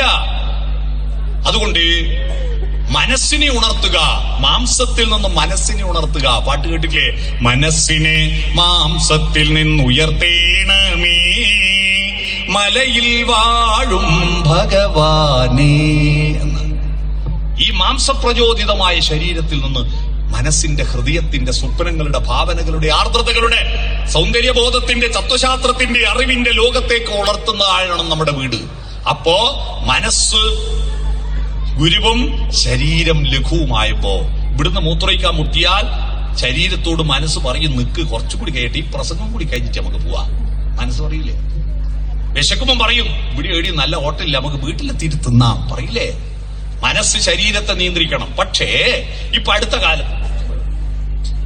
അടുത്ത കാലത്ത് ഉണ്ടായ ഒരു പുതിയ പ്രശ്നം, ആമയും മോയിലും പന്തയം വെച്ച പോലെയുള്ള ഒരു അവസ്ഥയില്ല. എന്താത്? ഈ കഥ കേൾക്കാത്ത ആരുമില്ല. ആമയും മുയലും പന്തയം വെച്ച കഥ കേൾക്കാത്ത ലോകത്ത് ഒരു കുട്ടിയില്ല. മുയല് കുതിച്ചോടി തിരിഞ്ഞു നോക്കുമ്പോ ആമ വളരെ പറയില്ല. നേരത്തെ എത്തിയിട്ട് 2 മെഡലൊന്നും കിട്ടാൻ പോകുന്നില്ല, എന്തിനാ പിന്നെ നേരത്തെ പോകുന്നത്? ഒന്ന് വിശ്രമിച്ചു പോവാ. വിശ്രമിച്ച് ഉറങ്ങിപ്പോയി. ഉറക്ക തെളിയുമ്പോ ആമ അവിടെ എത്തി സമ്മാനം വാങ്ങി പോകുന്നു. എന്നിട്ട് മാഷന്മാർ നമ്മളൊക്കെ പറഞ്ഞു തന്നു, പരിശ്രമശാലികൾ വിജയിക്കും, അലസന്മാർ പരാജയപ്പെടും. കഥ എവിടെ തീർന്നു? പക്ഷെ ആ കഥയെ നമുക്കൊന്ന് മാറ്റിപ്പിടിക്കാം. ഈ ശരീരം എന്ന് പറയുന്ന ആമയാണ്, മനസ്സെന്ന് പറയുന്ന മുയലാണ്. ശരീരമെന്ന ആമ വളരെ മെല്ലിയെ വളരൂ. മൃഗങ്ങളെ അപേക്ഷിച്ച് നമ്മുടെ ശരീരം മെല്ലിയല്ലേ വളരുന്നുള്ളൂ. ഒരു പശു പ്രസവിച്ച പശുക്കുട്ടി 1/2 മണിക്കൂർ കൊണ്ട് എഴുന്നേറ്റ് ഓടൂലേ? നിങ്ങൾ ആരെങ്കിലും പറ്റിട്ട് 1/2 മണിക്കൂർ കൊണ്ട് ഓടിയാ മക്കള്? 6 മാസം കഴിഞ്ഞിട്ടില്ലേ ദോശ മറിച്ചിടാൻ, കമിഴ്ന്ന് കിടക്കാൻ, കുമ്പിടാൻ? LKG-യിൽ അംഗനവാടി പോകുമ്പോ 3 വയസ്സാവൂലേ? 3-ാമത്തെ വയസ്സിലെ പശുക്കുട്ടീനെ ചെന്ന് നോക്കിയാട്ട പെറ്റിട്ടൊരു അമ്മയായിട്ടുണ്ടോ നമ്മളെ കുട്ടിയോ? കുഞ്ഞിമക്കളല്ലേ? നമ്മുടെ ശരീരം ആമയെ പോലെ മെല്ലെ വളരൂ. എന്നാ മനസ്സോ മുയലിനെ പോലെ കുതിച്ചൂടും. എന്തൊരു ബുദ്ധിയാണ് കുട്ടികൾക്ക്! എത്ര മാർക്കാണ് കുട്ടികൾക്ക്! നമുക്ക് 600-ൽ 360-60% മാർക്ക് കിട്ടിയാന്ന് ഫസ്റ്റ് ക്ലാസ്. എനിക്ക് ഫസ്റ്റ് ക്ലാസ് ഉണ്ട്. ഇന്ന് കുട്ടികളോട് ചോദിച്ചാൽ പറയും പിറു. കാരണം 90% ഫുൾ A+, 80 A, 70 B, 60% എന്ന് പറഞ്ഞാ 70 B+, 60 B. വെറും B മാത്രം. വെറും ബിയിൽ ഒരൊറ്റ കുട്ടിയില്ല ഇപ്പൊ നാട്ടിൽ. ഏതെങ്കിലും ഒരു വിഷയത്തിലെങ്കിലും A+ കിട്ടുന്നില്ലേ? എന്തൊരു പഠിപ്പാ കുട്ടികൾ! എന്തെല്ലാം അവര് പറയുന്നത്, എന്തെല്ലാം അവര് കണ്ടെത്തുന്നത്! വിദ്യാഭ്യാസത്തിന്റെ സാധ്യതകൾ വിസ്ഫോടനാത്മകമായി വികസിച്ചില്ലേ? എന്തെല്ലാം തൊഴിലാണ് അവരെവിടെയൊക്കെ പോകുന്നു. പക്ഷേ ഈ മുയല് ഒരു നിശ്ചിത പ്രായത്തുമ്പോ പ്രശ്നക്കാരനാവുന്നുണ്ട്. എന്താണ്? ഉറങ്ങുന്നുണ്ട്. മനസ്സുറങ്ങുകയും ശരീരം മനസ്സിനെ ഓവർടേക്ക് ചെയ്യുന്നു. ഈ ശരീരത്തിനകത്തൊരു ഹോർമോൺ ഉൽപാദനം ആരംഭിക്കും. ഫ്രോയിഡിന്റെ മനഃശാസ്ത്ര തത്വം പറയുന്നു മനുഷ്യന്റെ എല്ലാ ചെയ്തികളും പിന്നെ നിയന്ത്രിക്കുന്നത് ഈ ഹോർമോണാണ്, അവന്റെ ലൈംഗിക ചോദനകളാണ്. ഈ ചോദനകൾക്ക് അനുസൃതമായ ഭക്ഷണമല്ലേ കൊടുക്കുന്നു. എത്രയാ ഇറച്ചി തിന്നോട്ടെ, അതിലൊന്നും കുറ്റമില്ല, മീനും തിന്നോട്ടെ. പക്ഷെ സായിപ്പന്മാരാ കൂടുതൽ ഇറച്ചി തിന്നവര്. എന്നിട്ട് അവർക്ക് കുഴപ്പമില്ലാത്ത എന്താണെന്നറിയോ, അവര് ഒരു കഷ്ണം ഇറച്ചി തിന്നുമ്പോ 2 കഷ്ണം പച്ചക്കറിയും തിന്നും. എന്നാ നമ്മളെ കുട്ടികൾ പച്ചക്കറിന്റെ കറി പളമ്പിയൊക്കെ ആട്ടെ.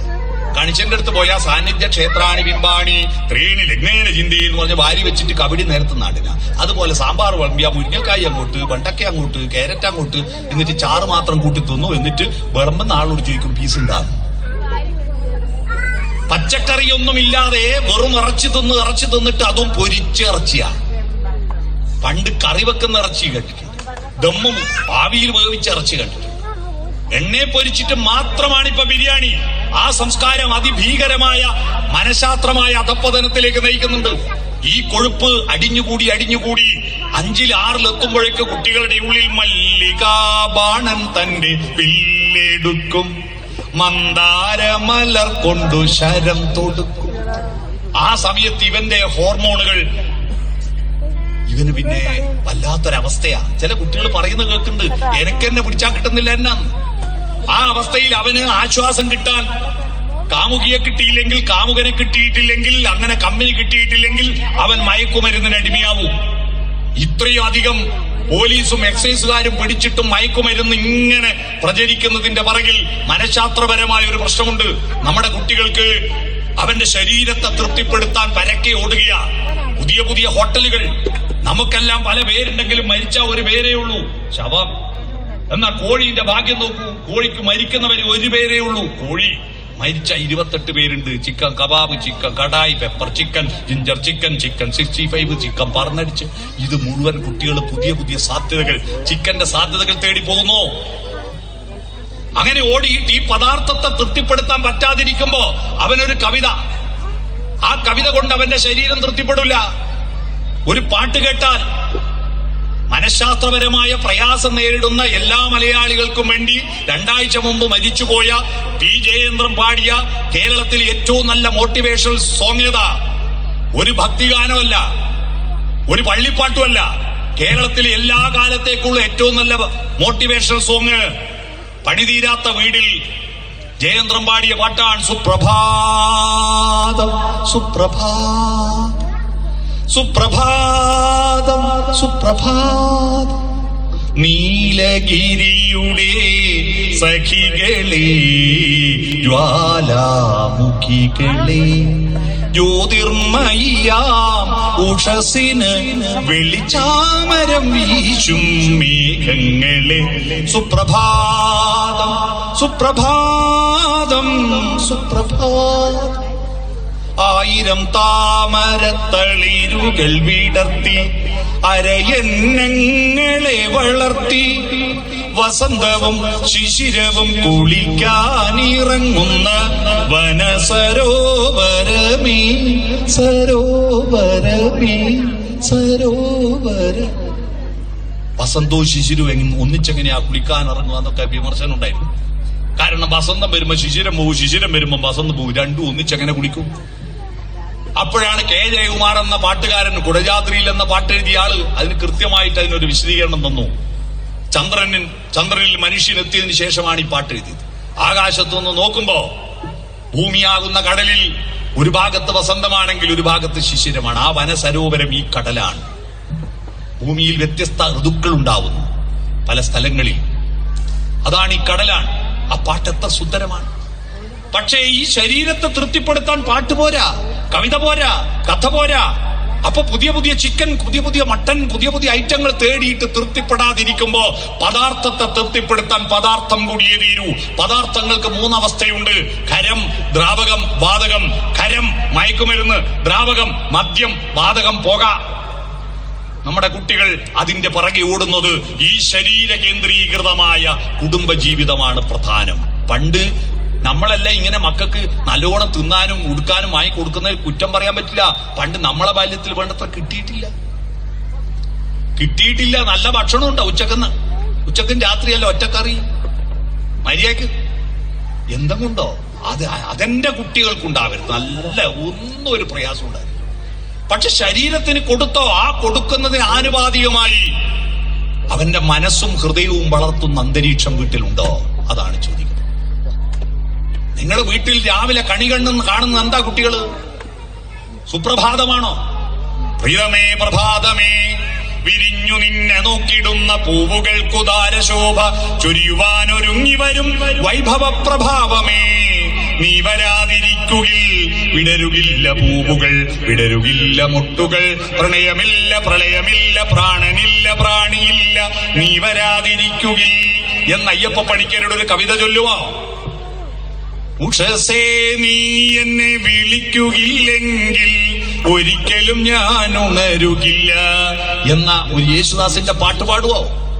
മുറ്റത്തെ പുല്ലിന്റെ മൂർധാവിൽ വിരിഞ്ഞ നിൽക്കുന്ന മഞ്ഞുതുള്ളികളിൽ സൂര്യകിരണങ്ങൾ തട്ടുമ്പോൾ അത് ചുവന്നു വരുന്നത് ഏതെങ്കിലും കുട്ടീനെ കാണിച്ചു കൊടുത്തിട്ടുണ്ടോ? അച്ഛമ്മമാരെ, അമ്മമ്മമാരെ, അച്ഛന്മാരെ, അമ്മമാരെ. അത്ഭുതം, അവിടെ ദൈവമുണ്ട്.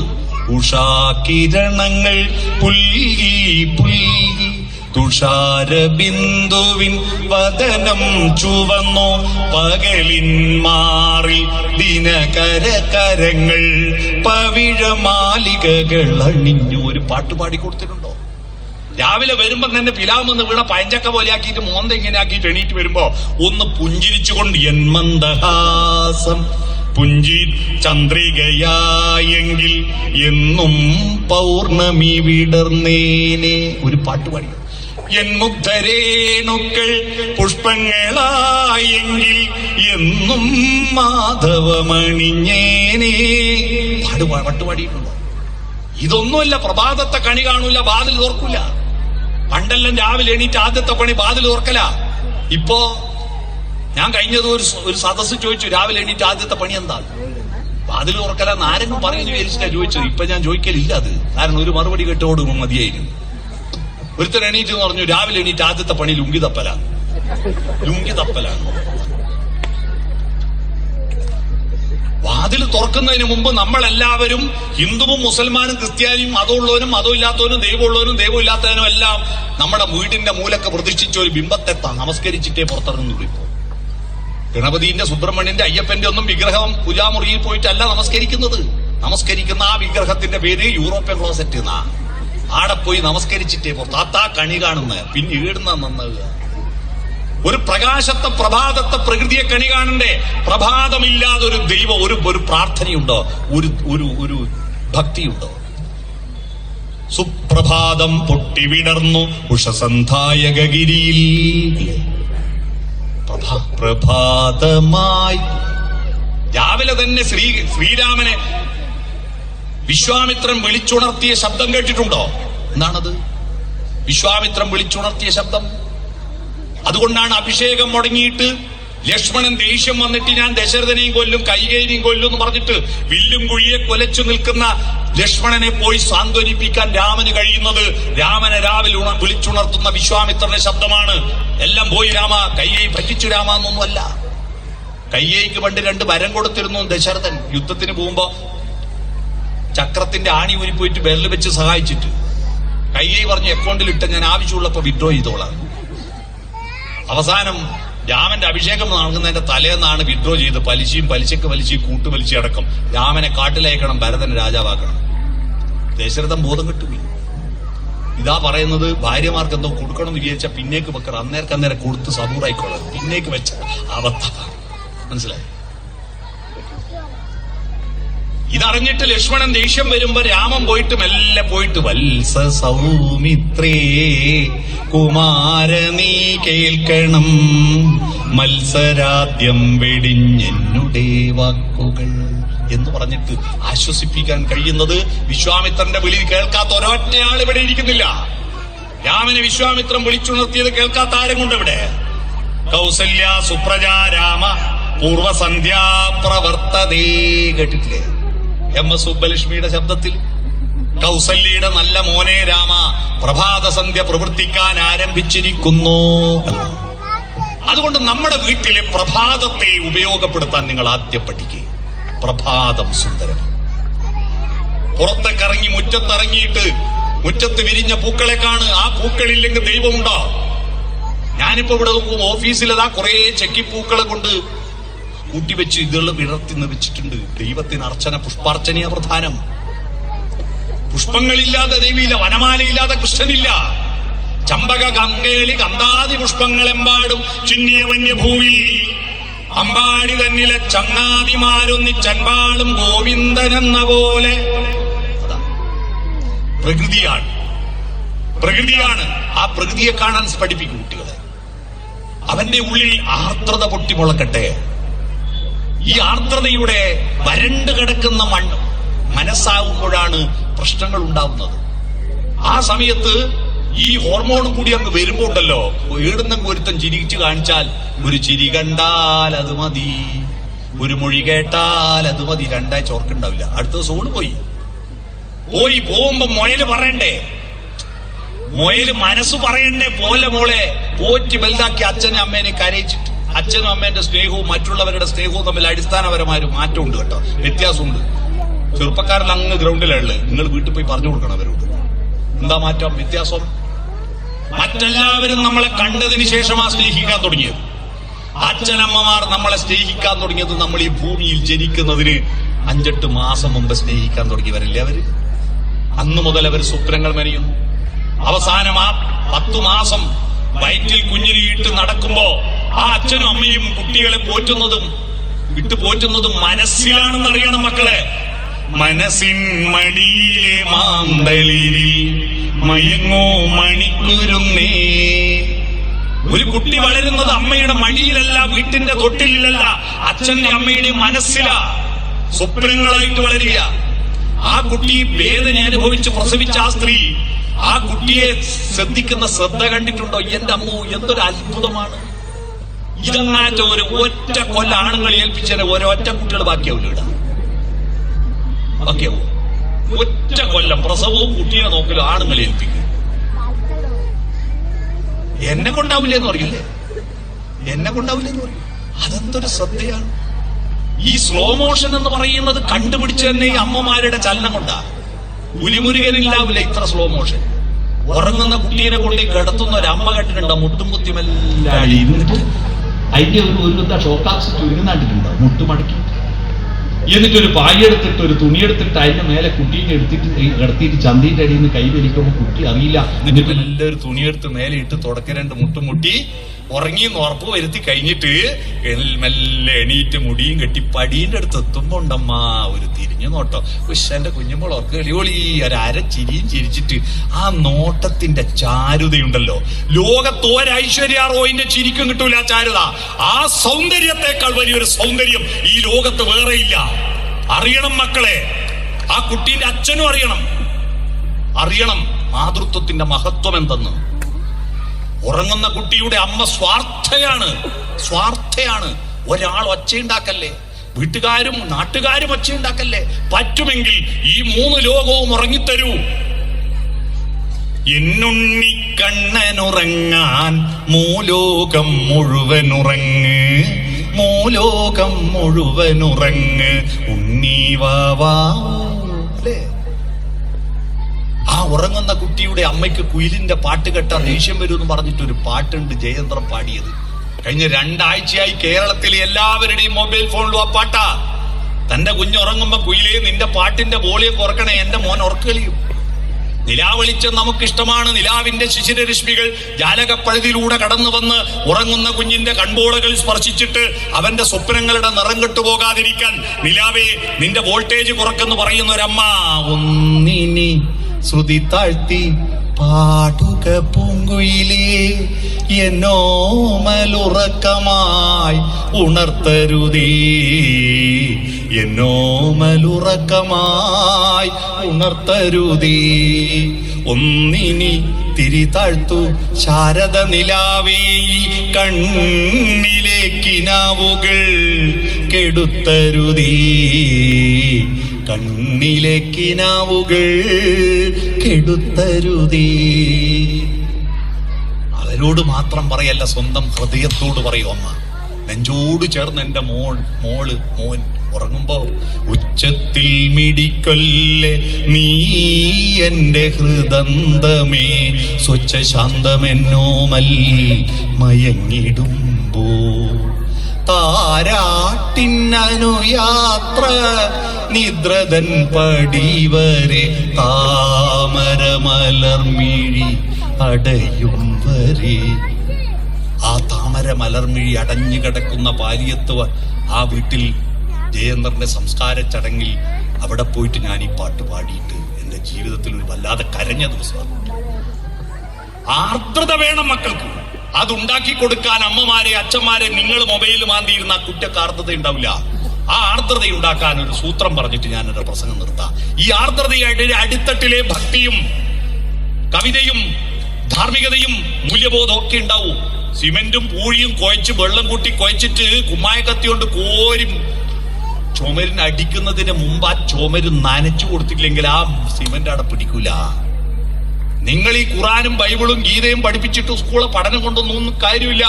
ആദ്യം കുട്ടികൾക്ക് വേണ്ടത് അടിസ്ഥാനപരമായ ആർദ്രതയാണ്. മനുഷ്യ പറ്റണം. ആ പറ്റുണ്ടാക്കാൻ എന്താ? നിങ്ങളുടെ കമ്മ്യൂണിക്കേഷൻ, നിങ്ങളുടെ വീട്ടിലുള്ള കമ്മ്യൂണിക്കേഷൻ, നിങ്ങളുടെ കുടുംബങ്ങളും സുഹൃത്തുക്കളും മക്കളുമായിട്ടുള്ള ആശയവിനിമയം, സോഫ്റ്റനായ ബന്ധങ്ങൾ ഉണ്ടാക്കിയെടുക്കണം. നമുക്ക് കഠോര ബന്ധങ്ങൾ വേണ്ട. രാവിലെ തന്നെ കുട്ടികൾക്ക് അട്ടഹാസങ്ങൾ വേണ്ട. അട്ടഹാസം കാട്ടാളനാണല്ലോ. കാട്ടാളന് നിഷാദൻ എന്നല്ലേ പറയാ. നിഷാദ അരുത് കാട്ടാള. നിഷാദം എന്നൊരു ശബ്ദമുണ്ട് സപ്തസ്വരങ്ങളിൽ. ഷഡ്ജം, ഋഷഭം, ഗാന്ധാരം, മധ്യമം, പഞ്ചമം, ദൈവതം, നിഷാദം ഉച്ചസ്ഥായി ശബ്ദമാ. നിഷാദം. മക്കളെ രാവിലെ വിളിക്കുന്ന ഒച്ച എന്താ? നിഷാദമാണ്. എന്താ? സ്കൂൾ ബസ് വരേണ്ട സമയമായി, ചെക്കൻ എണീറ്റിട്ടില്ല, ഇവിടെ അടുപ്പത്തൊന്നും ആയിട്ടില്ല. രാവിലെ തന്നെ അട്ടഹാസം, കാട്ടാളത്തെ ഉണർത്തുന്നത്. അതിനു പകരം ഷഡ്ജത്തിൽ, ഷഡ്ജം എന്ന് പറഞ്ഞ ഒരു പാട്ടിന്റെ ഒരു സംഗീതത്തിന്റെ ഒരു സ്ഥായിന്റെ പേരാണ്.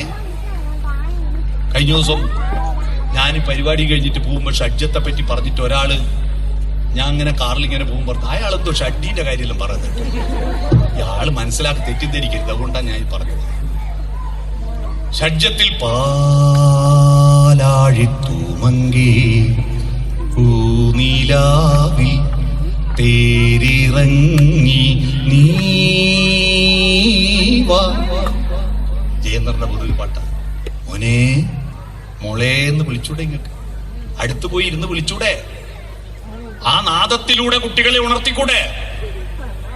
അതുകൊണ്ട് നിങ്ങളുടെ വീട്ടിൽ ചപ്പാത്തിയും ഇഡലിയും സോഫ്റ്റനാക്കിയാ പോരാ. ബന്ധങ്ങൾ സോഫ്റ്റനാക്കാൻ സോഫ്റ്റന്റെ സ്പെല്ലിംഗ് ഉണ്ട്. SOFTEN. ആ സ്പെല്ലിങ്ങിന് ഓരോ അക്ഷരത്തിന് ഓരോ വാക്ക് ഞാൻ പറഞ്ഞുതരാം, അത് ഓർമ്മിക്കുക. ഇനി യെസ് എന്ന് പറഞ്ഞ സ്മൈൽ, പുഞ്ചിരിക്കുക എന്നതാണ്. പുഞ്ചിരിക്കാൻ അറിയുന്ന ഒരേ ഒരു ജന്തു മനുഷ്യനാണ്. പക്ഷി മൃഗാദികളൊന്നും പുഞ്ചിരിക്കാറില്ല. നമ്മൾക്ക് പുഞ്ചിരിക്കണം. പുഞ്ചിരിച്ചുകൊണ്ട് കുട്ടികളെ വിളിക്കും. സ്മൈൽ. പ്രസാദം വദനത്തിങ്കൽ കാരുണ്യം ദർശനത്തിലും മാധുര്യം വാക്കിലും ചേർക്കൂ. പുഞ്ചിരിക്കുക. ഹൃദയം തുറക്കൂ. Open heard. വീട്ടിൽ വട്ടത്തിലിരുന്ന് ഹൃദയം തുറന്ന് സംസാരിക്കാറുണ്ടോ നിങ്ങൾ? അഥവാ സംസാരിക്കുന്നത് ഇതെല്ലാം നെഗറ്റീവ് അല്ലേ? അതാരാ റോഡുമല പോകുന്നത്? ആ കുഞ്ഞിനാമട്ടം വേറും വൃത്തിയായിട്ടവനാ. പിന്നെ ദേവിയേർത്തി, അയ്യോ പെണ്ണുങ്ങൾ മഹാവത്താട്ടോ. പഞ്ചായത്ത് മെമ്പർ ഒരു ചുക്കിനും കൊള്ളൂല. പ്രസിഡന്റ് മഹാപോക്ക്. MLA ഒന്നിനും കൊള്ളൂല. മന്ത്രിമാരുള്ള ഭക്ഷണന്മാർ, മുഖ്യമന്ത്രി ഭീകരൻ, പ്രധാനമന്ത്രി അയിലും ഭീകരൻ. എല്ലാരും മോശ. ലോകത്തൊരാളെ ഉള്ളൂ നല്ല. അതാരാ? ഞാൻ മാത്രം. ഇത് കേട്ട് കേട്ട് കേട്ട് നമ്മുടെ കുട്ടികളിൽ ഉണ്ടാവുന്ന ഭാവം, I am okay, you are not okay. ഞാൻ മാത്രം ശരി, നിങ്ങളൊന്നും ശരിയല്ല. ഈ ഒരു ഭാവത്തിന്റെ പേരിൽ കഴിഞ്ഞ വർഷം കേരളത്തിൽ 4217 മരിച്ചറിയോ നിങ്ങൾ? ഉണ്ടക്കൈയിലും ചൂരൽമലയിലും ഉരുൾപൊട്ടലിൽ മരിച്ചത് കേവലം 400. എന്നാൽ 2024 കേരളത്തിൽ 4217 മരിച്ച ദുരന്തം അറിയുമോ? റോഡപകടങ്ങളിൽ മരിച്ചത് 4217 ആ മരിച്ചവരെല്ലാം വഴിപോകുന്ന യാത്രക്കാരും മറ്റൊക്കെയാണ്. എന്തുകൊണ്ടാ മരിച്ചത്? വണ്ടിയുടെ ടയർ പൊട്ടിയിട്ടല്ല, ബ്രേക്ക് കയ്യിലായിട്ടല്ല, ഗിയർ ബോക്സ് സ്റ്റക്കായിട്ടല്ല. വണ്ടികളല്ല ഇപ്പൊ നല്ല വണ്ടിയാണ്. ഇത് ഓടിക്കുന്നവന്റെ അഹന്ത കൊണ്ടാണ് ഇത് മുഴുവൻ ഉണ്ടായത്. അഹന്തയും അശ്രദ്ധയും. ഞാൻ ഈ റോഡിൽ എന്റെതാ. ഈ 4217 257 മരിച്ചത് ഡിമ്മ് കൊടുക്കാഞ്ഞിട്ട്, കണ്ണടഞ്ഞു പോയിട്ട്, മതിലിന് പോയി അടിച്ചിട്ടും കുഴിയിൽ പോയി മറിഞ്ഞിട്ടുമാണ്. മുമ്പിൽ വന്ന ആള് നടക്കുന്നത് കാണാൻ അടിച്ചിട്ടാണ് 257 മരിച്ചത്. എതിരെ വരുന്ന വണ്ടി ഡിമ്മ് കൊടുക്കാൻ. ഡിമ്മ് കൊടുക്കണമെങ്കിൽ അങ്ങ് മോന്റെ വീട്ടിൽ നിന്ന് പോയിട്ട് കൊണ്ടിട്ട് കൊടുക്കുന്നു വേണ്ട. ഓടിച്ചുകൊണ്ടിരിക്കുമ്പോ കൈയുടെ വിരൽ ഇങ്ങനെയാക്കിയ ഡിമ്മായി. അതിങ്ങനെയാക്കാൻ മനസ്സില്ല. എന്റെ ലൈറ്റിൽ വേണമെങ്കിൽ മാറി ഇന്ന് പോയിക്കടാ, ഞാനിതാ രാജാവ് എഴുന്നള്ളുന്നു പറഞ്ഞ അഹന്തയുമായിട്ട് LED ബൾബും പിടിപ്പിച്ചിട്ട് എതിരെ വരുന്ന ആളെ മുഴുവൻ കണ്ണടിച്ച് വണ്ടി ഓടിക്കുന്ന 90% ഡ്രൈവർമാരാണ് ഈ 287 ആളുടെ മരണത്തിന്റെ മഹാഭാവികൾ. ഓർക്കട്ടെ, മഹാഭാവികളാണ്. നിങ്ങളുടെ ഡിബ് കൊടുക്കായിട്ട് എത്ര മരണം നടന്നിട്ടുണ്ടാവും? ഇത്രയും വിദ്യാഭ്യാസം ഉണ്ടായിരിക്കും, എന്തുകൊണ്ട് യാത്ര ചെയ്യുന്നില്ല? I am okay, you are not okay. പിന്നെ എപ്പോഴും കുട്ടികളെ പ്രാക്ക്, എന്തിനും കുറ്റപ്പെടുത്തിയിട്ട് കുട്ടിക്ക് തോന്നും I am not okay, you are okay. എന്നെ ഒന്നിനും കൊള്ളൂല്ല, നിങ്ങളെല്ലാം വലിയ ആളാ. അപകർഷതാബോധം. മൂന്നാമത്തെ ഒരു ടീമുണ്ട്, I am not okay, you are not okay. ഞാനും പോക്കാം, നിങ്ങളും പോക്കാം. ശരി, നന്നാവില്ല. അവരാണ് കട്ട ചോര കൊണ്ട് ജ്യൂസ് അടിച്ച് സോഡാ സർബത്ത് കുടിക്കുക. പുരാണത്തിൽ കുംഭകർണൻ ചോര കുടിച്ചു കേട്ടിട്ടുണ്ട്, പക്ഷെ കട്ട ചോര കൊണ്ട് ജ്യൂസ് അടിച്ച് സോഡാ സർബത്തില്ല. ഇല്ലുമിനാട്ടി പാട്ട് പാടുന്നിട്ടില്ലേ? നമ്മുടെ കുട്ടികൾ ഭൂരിപക്ഷം ഇപ്പൊ അങ്ങനെയാ. I am not okay, you are not okay. ഞാനും പോക്ക, നിങ്ങളും പോക്ക, ഈ ലോകം മൊത്തം പോക്ക.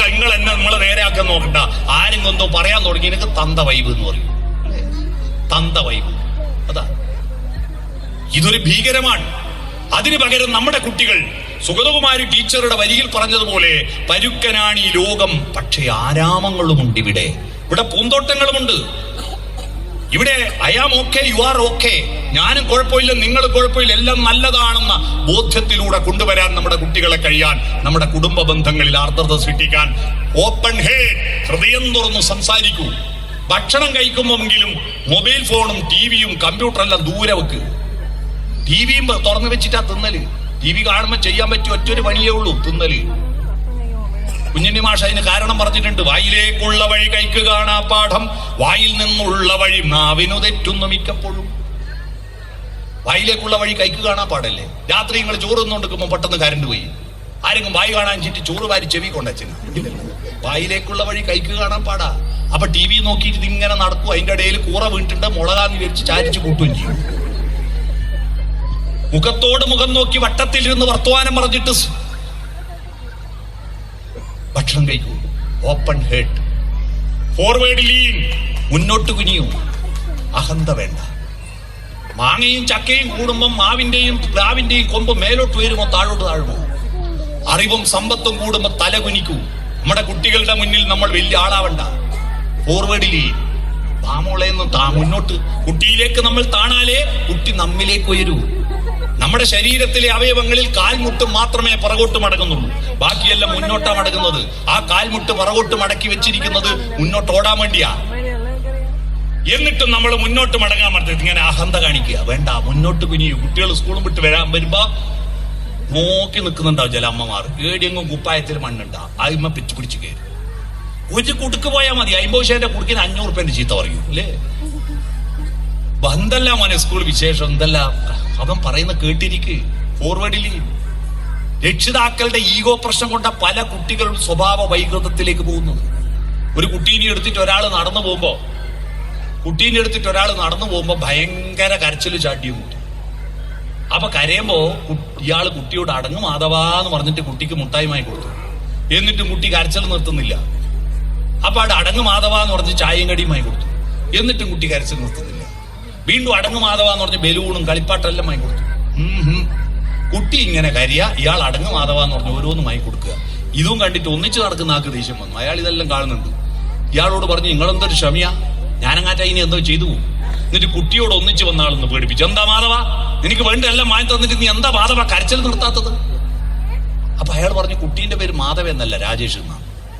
കുട്ടീന്റെ പേരെന്താ? രാജേഷ്. പിന്നെ നിങ്ങൾ ആരോടാ ഈ അടങ്ങ് മാധവ എന്ന് പറയുന്ന? ആരാ മാധവൻ? അയാൾ പറഞ്ഞു, മാധവൻ ഞാൻ തന്നെയാ. എനിക്ക് ദേഷ്യം വന്നിട്ട് ഞാൻ എന്നോട് തന്നെ പറയുന്ന അടങ്ങ് മാധവ. മക്കളോട് ഇനി ദേഷ്യം വന്ന ഒറ്റ വർത്താൻ, അടങ്ങ് മാധവ. മനസ്സിലായോ? ഫോർവേഡിൽ ടച്ച് തൊടണം, മക്കളിൽ സ്പർശിക്കണം. തൊക്കാണ് പ്രധാനപ്പെട്ട മനസ്സിന്റെ മതിൽ. രോമ നമുക്ക് എന്തെങ്കിലും സന്തോഷം ഉണ്ടായാൽ നമ്മുടെ രോമെല്ലാം ഞാനിങ്ങ് പോകാൻ പറഞ്ഞ് എണീറ്റിരിക്കുന്നില്ല, രോമാഞ്ചം ഉണ്ടാവില്ല. രോമം ഇല്ലാത്തവർക്ക് തോലാഞ്ചും ഉണ്ടാവും. ആ സ്പർശനം തൊക്കിൽ സ്പർശിക്കുകയും പ്രായമായവരെയും കുട്ടികളെയും സ്പർശനമാണ്. അവർക്ക് ഭക്ഷണവും വസ്ത്രവും മരുന്നിനേക്കാൾ പ്രധാനം അവർക്ക് സ്പർശനമാണ്. അവരുടെ പുറത്തൊന്ന് മാന്തി കൊടുക്കുന്നു. ഏത് കുരുത്തം കെട്ട കുട്ടിയും പൂച്ചേനെ പോലെ അനുസരിക്കും. പുറഞ്ചോറിഞ്ഞു കൊടുത്താൽ മതി. അവരെ ഒന്ന് കെട്ടിപ്പിടിക്ക്, ചേർത്ത് പിടിക്ക്. മക്കളെ തൊട്ടാ പോരാ, മക്കളുടെ മുന്നിൽ അച്ഛനും അമ്മയും തൊട്ടിരിക്കുന്നത് കാണണം. കുട്ടികൾ അച്ഛനും അമ്മയും പ്രണയിക്കുന്നത് മക്കള് കണ്ടാൽ ആ കുട്ടികൾക്ക് നല്ല സംസ്കാരം ഉണ്ടാവുന്നവർ. പരസ്പര ബഹുമാനത്തോടുകൂടി അച്ഛനും അമ്മയും പെരുമാറണം. പല വീട്ടിലും അച്ഛൻ ഏകാധിപതി, ഏകഛത്രാധിപതി, അമ്മ അടിമ. ഓ ചായ ചായ. അരവിന്ദന്റെ അതിഥികളൊന്നും സിനിമയിലുണ്ട്, വിജയരാഘവൻ ചായക്ക് പറയും. അതുപോലെ പല രക്ഷണം ആണുങ്ങൾ. ഒരു പരസ്പര ബഹുമാനം വേണ്ടി. എന്ത് ചാനയിൽ ആലോചിക്കുക ചില സ്ത്രീകളുടെ കാര്യം. ഒരിക്കൽ മാത്രം പെണ്ണ് കാണാൻ വന്നിട്ട് കുണ്ടിന്റെ പോന്തലയും തിരുമ്പിന്റെ പേരെന്നാ എത്ര വരെ പഠിച്ചെന്ന് ചോദിച്ച ഒറ്റ ബന്ധത്തിൽ ഒരുത്തന്റെ വീട്ടിൽ പോയിട്ട് ജീവിതകാലം മുമ്പ് താമസിക്കുന്ന പെണ്ണിനെ സമ്മതിക്കണം. കല്യാണം കഴിയുന്നതിന് മുമ്പ് ഒരു പെണ്ണും ഭർത്താവിന്റെ വീട് കാണുന്നുണ്ട്. എന്നാ ഭാര്യ വീട് കാണാണ്ട് കല്യാണം കഴിക്കുന്ന ഏതും കാണുന്നുണ്ട്. ആടെയാവും താമസം. ഭാര്യാഗൃഹേ പരമസുഖേ 10 ദിനേ പട്ടി സമയം എന്നൊരു ചൊല്ലുകൊണ്ട് പോവില്ല. എൻ്റെ ഒരു സുഹൃത്തുണ്ട്, അവൻ പറഞ്ഞു ഒരു ദിവസം ഭാര്യ വീട്ടിൽ ഞാൻ അങ്ങനെയൊന്നും പോവില്ല. മാസത്തിൽ 2 പ്രാവശ്യം പോയാൽ ഒരു 15 ദിവസം അവിടെ പോയി. മാസത്തിൽ 2 പ്രാവശ്യം പോയാൽ ഒരു 15 ദിവസം. അതന്നെയാണ് പറയാൻ പഠിച്ചിട്ട്. എപ്പോഴൊന്നും കയറി ചെല്ലുന്ന ഭാര്യ വീട് കാണാതെ ഒരൊറ്റ ആണും കല്യാണം കഴിക്കുന്നില്ല. എന്നാൽ മാല ഇടുന്നതിന് മുമ്പ് ഒരു പെണ്ണിനും കാണാൻ പറ്റുന്നില്ല ഭർത്താവിന്റെ വീട്. അപ്പോ ആ വീട്ടിൽ പോയി പെറ്റുപോറ്റി വളർത്തുന്നില്ലേ? എന്തൊരു സ്നേഹമാണ്. അവരെ അടിമയായി കാണരുത്. ഓക്കെ, അപ്പൊ പ്രേമിക്കും. കല്യാണം കഴിഞ്ഞാലും പ്രേമം വേണം. കല്യാണം വരെ 100 പ്രാവശ്യം ഐ ലവ് യു എന്നായിക്കും. കല്യാണം അല്ലേ, കല്യാണം കഴിഞ്ഞിട്ട് ഒരു തവണ ഐ ലവ് യു പറഞ്ഞു. എന്താ കല്യാണം കഴിഞ്ഞ ഐ ലവ് യു എന്ന് ഐ ലൈക്ക് യു എന്ന് പറയാൻ പാടില്ലേ? കഴിഞ്ഞ ദിവസം ഒരു സദസ്യം ചോദിച്ചു, എന്താ കല്യാണം കഴിഞ്ഞാൽ ഐ ലവ് യു പറയാത്തത്? ഒരാൾ എണീറ്റിട്ട് പറയാം കല്യാണം കഴിഞ്ഞാൽ എന്താ ഐ ലവ് യു പറയാത്തെന്നറിയോ? എന്താ ഇലക്ഷൻ കഴിഞ്ഞാൽ പിന്നെ പ്രചരണം വേണ്ടല്ലോ. അപ്പൊ ഇലക്ഷന്റെ തട്ടിപ്പായി. അടുത്തതായി ഈ ഐ കോണ്ടാക്ട്, കണ്ണിൽ നോക്കി സംസാരിക്കണം. കണ്ണിലെ പ്രതീക്ഷകളും ആർദ്രതകളും ദൈന്യതകളും എല്ലാം കാണും. കണ്ണിൽ നോക്കി സംസാരിക്കണം. ആ കണ്ണിൽ, മക്കളുടെ കണ്ണിൽ നോക്കാത്തതിന്റെ പേരിൽ ഇന്ത്യയിൽ ഒരു മഹാദുരന്തം നടന്നിട്ടുണ്ട്. കൗരവന്മാരുടെ തോന്നിയാസം കൊണ്ടാ മഹാഭാരത യുദ്ധം ഉണ്ടായത്. കൗരവന്മാര് തോന്നിയാസികളായിരുന്നില്ല. അച്ഛൻ ധൃതരാഷ്ട്ര ജന്മനാ കണ്ണു കാണാത്ത ആളാ. തന്റെ ഭർത്താവ് കണ്ണു കാണാത്ത ആളാന്നുള്ള കാര്യം നേരത്തെ അറിയാഞ്ഞിട്ട് ഗാന്ധാരി മന്ത്രകോടി കൊണ്ട് കണ്ണു കെട്ടിയിട്ട് പറഞ്ഞു, തന്റെ ഭർത്താവിന് കാണാത്ത ലോകം ഇനി തനിക്കും കാണണ്ട. 100 ആണിനെ പറ്റൂ, ഒരു പെണ്ണിനെ പറ്റൂ. ഒന്നിനെ പോലും അച്ഛനും കണ്ടില്ല, ഒന്നിനെ പോലും അമ്മയും കണ്ടില്ല. 100 നല്ല കുട്ടികളായിരുന്നു. മൂത്തവന്റെ പേരറിയോ? ദുര്യോധനൻ എന്നല്ലേ നിങ്ങളെ മനസ്സിലല്ല, സുയോധന. സുയോധനൻ സു എന്ന് പറഞ്ഞ നല്ലോനാ.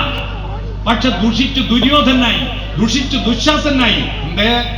ഒന്നിനെ പോലും അച്ഛനും കണ്ടില്ല, അമ്മയും കണ്ടില്ല. 100 പടഞ്ഞു മരിച്ച വാർത്ത അറിഞ്ഞിട്ട് പുത്രവിയോഗ ദുഃഖത്താൽ ഗാന്ധാരിയും ഭർത്താവ് ധൃതരാഷ്ട്രം കാട്ടിലേക്ക് ഓടിപ്പോയി. കാട്ടുതീയിൽ തൊട്ട് പച്ചക്ക് വന്ന് മരിച്ചു. ഒന്നിനെ കണ്ടില്ല, മക്കളുടെ കണ്ണിൽ നോക്കിയില്ല. ഭർത്താവിന് കണ്ണു കാണൂല, ഭാര്യയ്ക്ക് കണ്ണു കാണുമെങ്കിൽ കൺമണി നീയൻ കരം പിടിച്ചാൽ കണ്ണുകളെന്തിനു വേറെ, എനിക്ക് കണ്ണുകളെന്തിനു വേറെ. അപ്പൊ ഭാര്യ എന്താ പാടിയത്?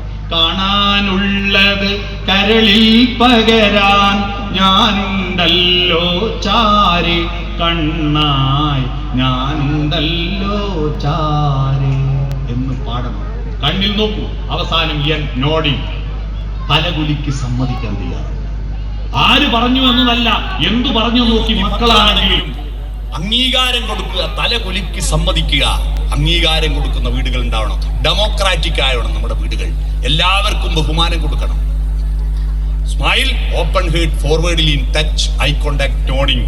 പുഞ്ചിരിക്കുക, ഹൃദയം തുറക്കുക, മുന്നോട്ട് കുനിയുക, തൊടുക, കണ്ണിൽ നോക്കുക, തലകുലിക്കുക. Soften your communication. നമ്മുടെ വീട് അത്തരത്തിൽ ആർദ്രതയുടെ ഇരിപ്പിടമായാൽ ആ ആർദ്രതയുടെ മേലെ ധാർമ്മികതയും മൂല്യബോധവും സ്നേഹവും ദയയും കാരുണ്യവും എല്ലാം ഉണ്ടായാൽ അവനാണ് ഭക്തൻ, ഉള്ളിൽ പ്രകാശമുള്ളവൻ. അത്തരത്തിൽ നിങ്ങളുടെ വീടുകളുടെ വ്യാകരണം അടിച്ചു പൊളിക്ക്. ഒരു പുതിയ രീതിയിലേക്ക് ഈ പ്രദേശത്തെ ആളുകളുടെ ജീവിത പ്രക്രിയ ആർദ്രതയിലേക്ക്, സൗന്ദര്യാധി